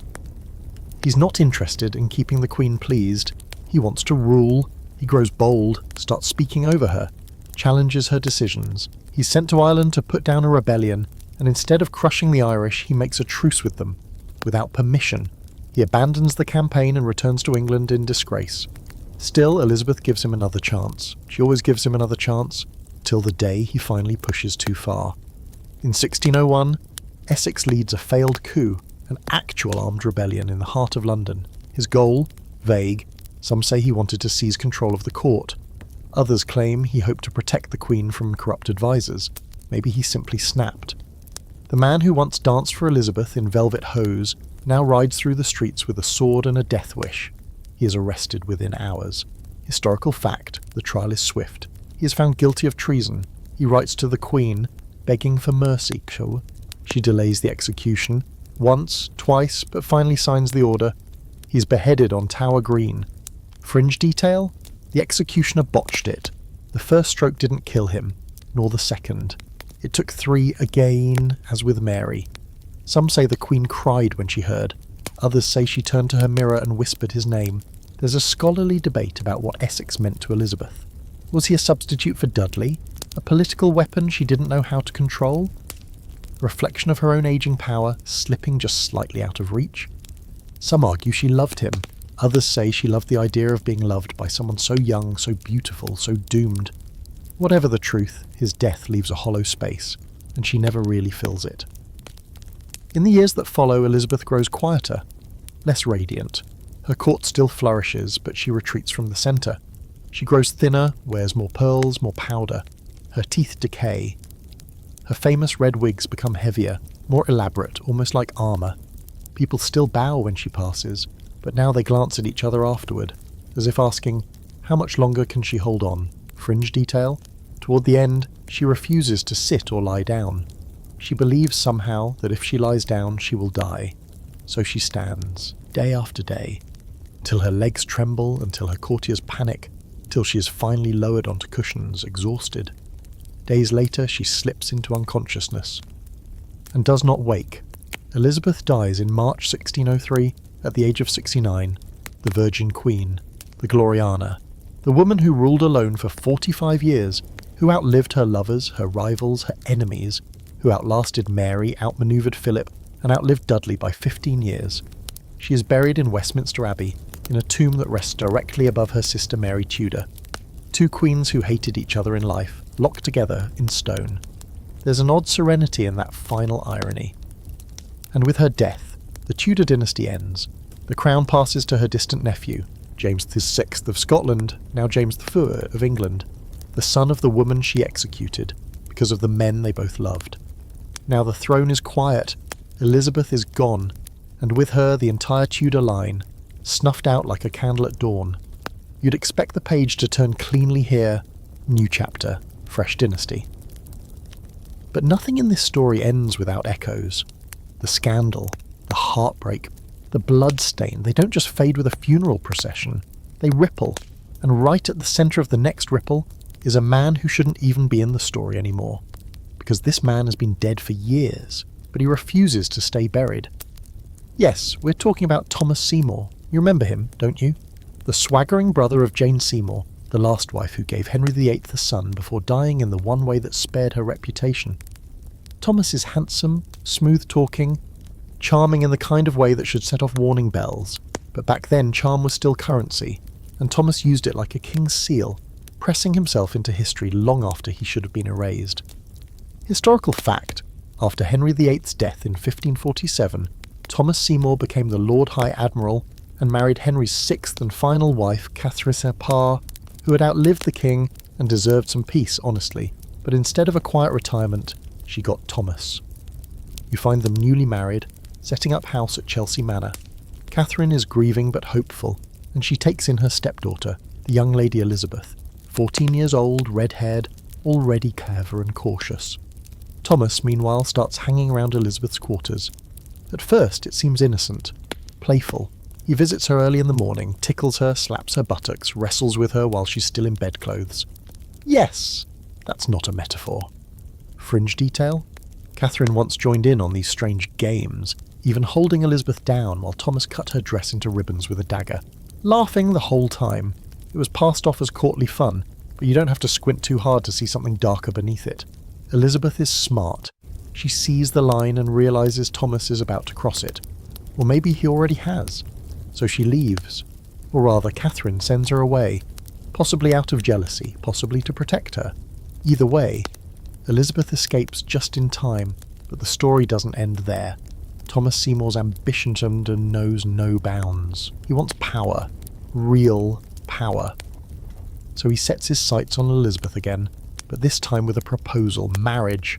Yes, to the girl he once tickled in her nightgown, the girl who is second in line to the throne. It's grotesque, transparent, and very nearly successful. There's an open scholarly debate about whether Elizabeth truly reciprocated any affection for Seymour. Some suggest she was a girl starved for attention, manipulated into believing he cared for her. Others say she flirted back, enjoyed the attention, and was more calculating than we give her credit for. What's not debated is that Seymour's actions were dangerously inappropriate and politically suicidal. Because here's what happens next. Thomas starts plotting. He tries to gain control of the king, young Edward VI, just a boy at the time, by sneaking into his chambers at night. Yes, he literally breaks into the king's bedroom with a loaded pistol. This doesn't go over well. He's arrested, tried, executed for treason in 1549, and you'd think that'd be the end of him. Another reckless man who flew too close to the Tudor flame and got incinerated. But no, he becomes something else entirely, a scandal-shaped ghost. Because years later, long after she's queen, Elizabeth's enemies will use Seymour's name like a dagger. Every time she resists marriage, they whisper, it's because of what he did. Every time she refuses intimacy, they say, he ruined her. Every refusal to be touched, to be claimed, to be controlled blame Thomas Seymour. Fringe theory? Some claim Elizabeth was no virgin at all, that she lost her innocence to Seymour at 14, and her entire identity as the Virgin Queen was built as a shield against that shame. Others argue the opposite, that Seymour was her first lesson in survival.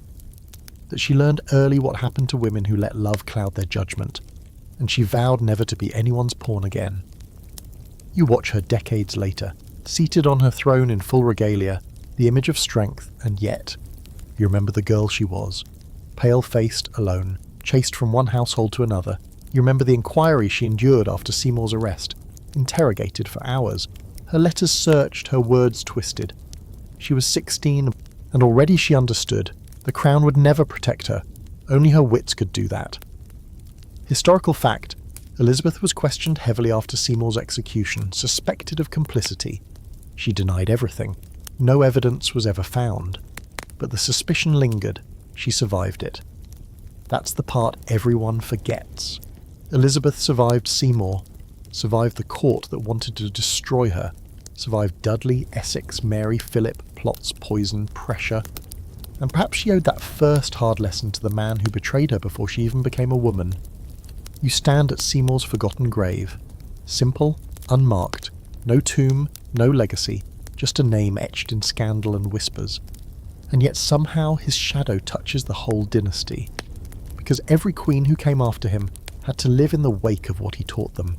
How love could be a weapon, how charm could rot into control, and how survival, real survival, meant stepping over the men who claimed to love you and walking alone into power. Elizabeth did that. Mary didn't. And Catherine Parr. She died in childbirth not long after marrying Seymour. Because of course she did. Because in the Tudor world, even the quietest queens don't get soft endings. Sometimes you wonder if Catherine Howard ever really stood a chance. She wasn't raised to be a queen, wasn't trained in court diplomacy, and wasn't given the armour of education or the luxury of caution. She was just a girl, 15, maybe 16, when the king noticed her. Beautiful, naive, and disastrously unprepared for what it meant to be loved by Henry VIII. But in the Tudor court, beauty is both currency and curse, and Catherine, she was rich in all the wrong ways.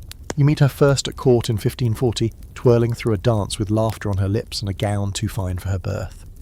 She's a niece of the powerful Duke of Norfolk, placed in the household of Anne of Cleves, Henry's fourth wife, who it turns out is already teetering on the edge of dismissal. Catherine's presence in that household is no accident. The Howards are hungry for influence, and they know exactly how to bait the king's appetite. Historical fact: Catherine Howard was first cousin to Anne Boleyn, Henry's ill-fated second wife.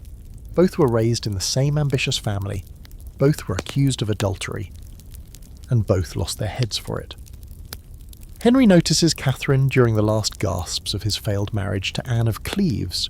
The German queen is plain, awkward, and politically inconvenient. Catherine, on the other hand, is everything Anne is not: young, flirtatious, English.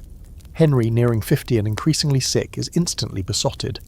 He calls her his rose without a thorn, which is ironic, if you think about it for more than 3 seconds. She marries the king in July 1540. She is a teenager. He's almost 50. She calls him Your Majesty. He calls her sweetheart, and showers her with jewels and gowns and promises. The court whispers that she's the new Anne Boleyn, but Catherine is no Anne. She's not cunning, not calculating. She's a child in a lion's cage, and no one tells her where the teeth are. Fringe detail: Henry is grotesquely overweight at this point, with a festering leg wound that smells of death. Catherine is reportedly repulsed by him, and yet she plays her part, dutiful, smiling, obedient. For a while it works, but Catherine carries secrets. Before her marriage, while living under the supervision of her step-grandmother, the Dowager Duchess of Norfolk, Catherine had engaged in flirtations, some consensual, some murkier. One was with her music teacher, Henry Manox. Another was with a young man named Francis Derham, who referred to her as his fiancée and claimed they had exchanged vows. These relationships were known, barely concealed, by the other girls in the household. The Duchess's home was more scandalous than sacred. When Catherine becomes queen, Derham resurfaces. He's given a post in her household, possibly at her request. It's foolish, reckless, but perhaps she thought she could control the past, that it wouldn't follow her into the palace. It always does, and then she makes the fatal mistake. She begins a relationship with Thomas Culpeper, one of the king's most favoured gentlemen, charming, young, handsome, a court golden boy. The attraction is mutual, dangerous. Some say they met in secret at night, that they exchanged love tokens, that there was a key to a back staircase involved. Others say they were just foolishly close, too much talking, too many shared glances. There's an open, scholarly debate about whether Catherine and Culpeper's relationship was consummated. Some historians believe they had a full affair. Others think it never reached the physical point, but was still damning enough. What's clear is that the King's Council viewed it as treason, and once the accusations started, the truth was irrelevant. Historical fact: in 1541, just over a year into her marriage, Catherine was arrested. Her past relationships with Manox and Derham were exposed first. Then came the allegations about Culpeper. Letters were found, servants questioned. The web unravelled quickly. Fringe detail: one of Catherine's letters to Culpeper includes the line, "Yours as long as life endures." That one sentence sealed her fate. Whether it meant love or lust didn't matter. The king took it as betrayal. You see Henry's face when he finds out. The disbelief, the betrayal, the rage. He doesn't just mourn a wife, he mourns the illusion of youth she gave him. He thought Catherine was pure, untouched, a chance to rewrite his failures. Her infidelity shatters that dream and sends him into a spiral of grief and fury. Derham and Culpeper are executed first. One hanged, drawn and quartered, the other beheaded out of mercy. Catherine is imprisoned in her apartments for weeks, confused and terrified. She's never trained for this, never told how to defend herself. When the time comes, she begs the king for mercy. He doesn't answer. And then comes the morning of February 13th, 1542. Catherine, barely out of her teens, is led to the scaffold on Tower Green. She's pale, composed as someone can be when facing an axe. Before her death, she reportedly says she dies a queen, but would rather have died the wife of Culpeper. Whether she actually spoke those words is debated, but they've lasted, because they feel true. Fringe detail. The night before her execution, Catherine asks for the block to be brought to her cell so she can practice placing her head on it. She wants to get it right. Wants to die well. Whatever you think of her, that detail lands heavy. The axe falls. Her head joins the chorus of ghosts that now echo through Tudor corridors. Another Howard lost to ambition. Another queen used, discarded, and buried beneath stone. But her story doesn't fade. It lingers in the margins, in the love letters that survived, in the hallways where she laughed too loudly. And her ghost, if you believe such things, still walks the haunted gallery of Hampton Court Palace, where she ran screaming for Henry's mercy the night she was arrested. He didn't come, he never does, and so she runs, still. You hear her before you see her, footsteps echoing down the stone corridor, not hurried, not tentative, just steady, measured, like a woman who's done with asking permission. This is Catherine Parr, Henry VIII's final wife, the one who survived. But survival doesn't always mean victory, not in Tudor England. Sometimes it just means you're left standing while everyone else crumbles around you. And Catherine, she stands tall, but her hands shake a little more than they used to. You meet her in 1543, 30 years old and already twice widowed. Not the wide-eyed girl her predecessors had been, but a woman with eyes that have seen enough. Henry is old now, overweight, infected, paranoid. Most men whisper that no woman in her right mind would marry him now, but Catherine steps forward. Not because she's in love, though she's careful to never say otherwise, but because she sees something else, a chance, a role to play, and a dangerous game to win. Historical fact, Catherine Parr married Henry VIII in July of 1543, becoming his sixth and final wife. She was not just a companion, but a nurse, a stepmother, and occasionally even a regent when Henry left the country. She was also deeply religious and a published author, the first English queen to publish under her own name. She's good at the job, too good. She soothes his temper, tends to his ulcerating leg, flatters him with precisely the right tone. Not too sweet, not too submissive. She brings his children, Mary, Elizabeth and Edward, closer to court, acting as a bridge in a fractured royal family. Even Elizabeth, cautious as ever, warms to her. For a moment it feels like peace. But of course this is the Tudor court. Peace never lasts, because Catherine isn't just gentle, she's intelligent. And in a world where queens are expected to smile and stitch and birth sons, intelligence is always a liability. She engages in theological debates, reads forbidden texts, writes religious pamphlets, supports Protestant reformers. In other words, she starts to scare people. Fringe detail? Catherine owned a secret printing press hidden in her closet. It wasn't just for leisure, it was used to produce religious materials, some of which bordered on heresy under the wrong laws. And depending on which faction had the king's ear that day, heresy could easily become treason. There's a scholarly debate about just how close Catherine came to being executed. One popular theory is that in 1546, Henry's council prepared an arrest warrant for her after she engaged in religious arguments with the king, yes, the king, about matters of faith and scripture. Supposedly it was the conservative faction led by Bishop Gardiner and Lord Wriothesley, who convinced Henry she was a danger. You can feel the tension when she finds out. A servant leaks the warrant. Catherine goes straight to Henry, not with defiance, but with humility. She plays the game to perfection. She tells him she only argued to distract him from his pain, that she's nothing but a vessel for his superior wisdom, that he is her spiritual guide, and Henry, flattered as ever, calls off the arrest. Historical fact. The very next day, Wriothesley arrives with guards to arrest her, and finds the king embracing her instead. The warrant is dismissed, but Catherine from that moment on stays clear of anything that might smell like reform, at least publicly. But that's just one of the men who tried to destroy her. The one who truly leaves a mark on her life isn't Henry, it's the man she loved before she became queen, and the man she returns to when the crown finally slips away. His name? Thomas Seymour. Yes, that Thomas Seymour. Brother to Jane Seymour, uncle to Edward VI, and if you remember from earlier, a man with a flair for ambition and an almost pathological disregard for caution. Before Henry proposed, Catherine had been romantically involved with Seymour. Some say they were practically engaged, but when the king came calling, Catherine chose duty, and perhaps safety over desire. Fringe detail? Catherine kept Seymour's love letters. Even while married to Henry, she never stopped thinking about him. Never stopped wondering what could have been. Then Henry dies in 1547, and Catherine moves quickly. Too quickly, according to some. Within months, she secretly marries Seymour, and the court gossips explode. It's not just the speed, it's the fact that she doesn't wait for approval from the new regime. Seymour, as always, wants power. And Catherine, she just wants something for herself, finally. But the marriage isn't what she hoped. Seymour is impulsive, arrogant, often inappropriate. You've already heard about his behaviour toward the young Princess Elizabeth, his morning visits, his inappropriate jokes, his tickling games.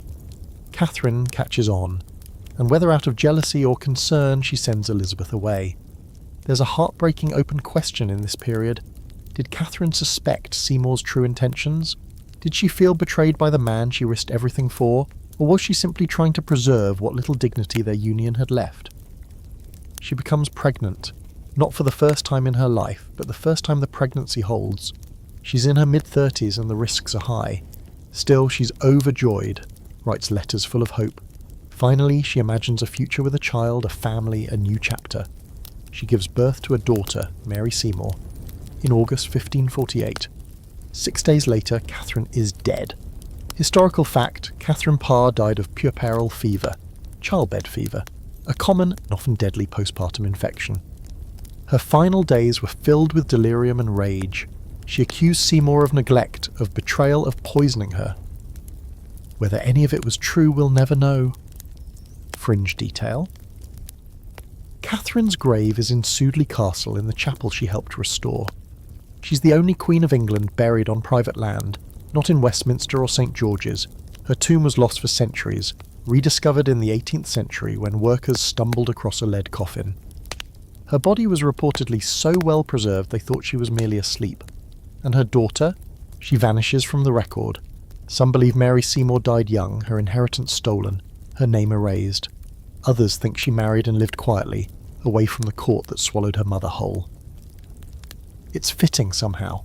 The daughter of a woman who walked the edge of power and survived, only to be forgotten. Catherine Parr's legacy isn't loud. It's not scandalous like Anne Boleyn or tragic like Catherine Howard, but it's sharp, enduring. She outlasted Henry, raised his children, published books, played politics, loved dangerously, and died in a room far from court, bleeding out the price of finally choosing her own desire. She survived the king, but not the aftermath. The room is quiet now. The noise of executions, the gossip, the screaming, the silken blood, all of it fading into stone. You've walked through the lives of queens and their lovers, through whispered confessions and catastrophic choices. Now, in the last echoes of the Tudor age, the court seems to hold its breath. The men are dead. The crowns have changed hands. The women have either ruled or perished, or, in some cases, done both.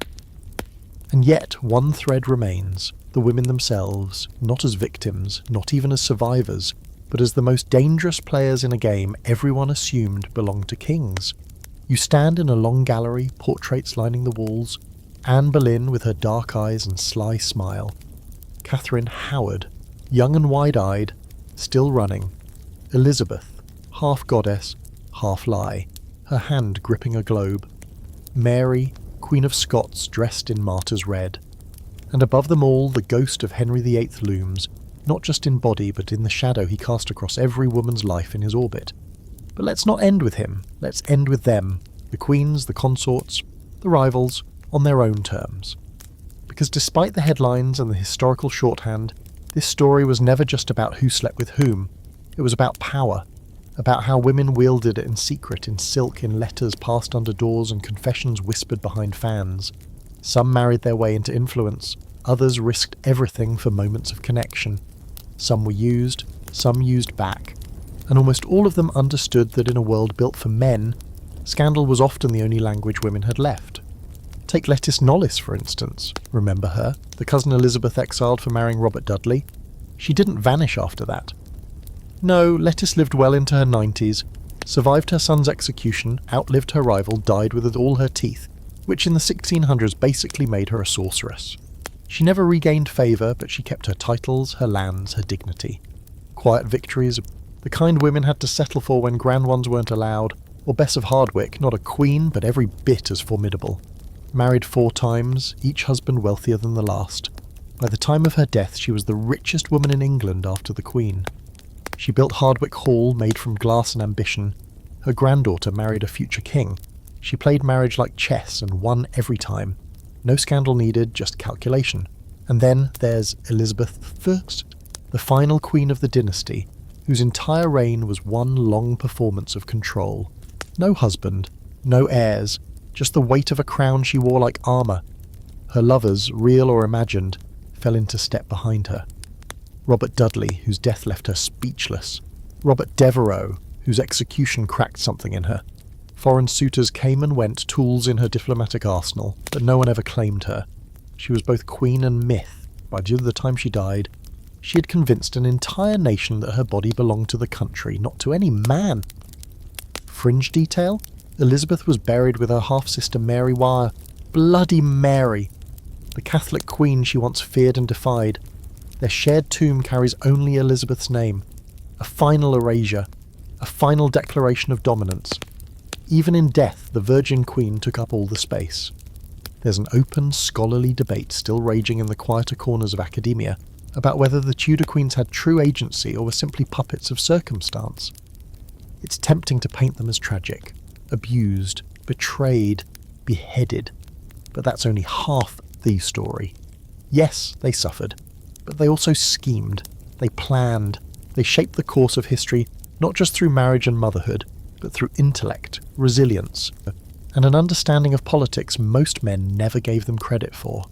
Anne Boleyn didn't just flirt her way to the throne, she revolutionised England's relationship with the Catholic Church. Catherine Parr didn't just nurse her husband, she published theological works that influenced the Reformation.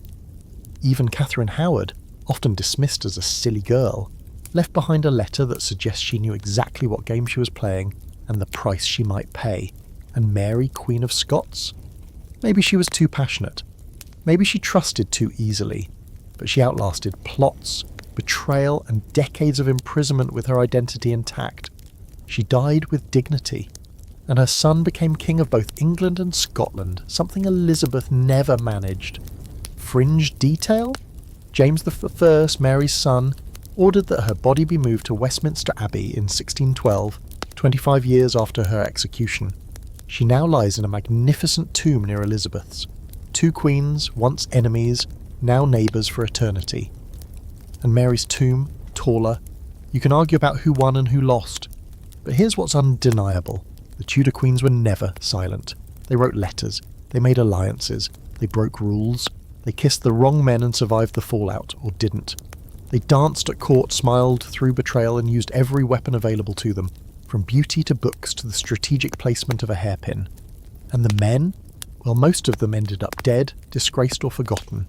The lovers of the Tudor queens are footnotes in stories far larger than their names. They came in like storms and left like shadows. Their ambition may have burned bright, but it rarely lasted. Because the scandal wasn't that queens had lovers. The scandal was that they dared to love on their own terms. So here you are, standing at the edge of the story, the candle burning low. You've watched them dance, bleed, argue, flirt, die. You've followed every whisper, every forbidden glance, every love letter folded into a bodice. And now the music has stopped. But if you listen closely, you can still hear it. A slipper on stone, a door creaking shut, the soft hiss of silk. A queen moving through the shadows, one more time.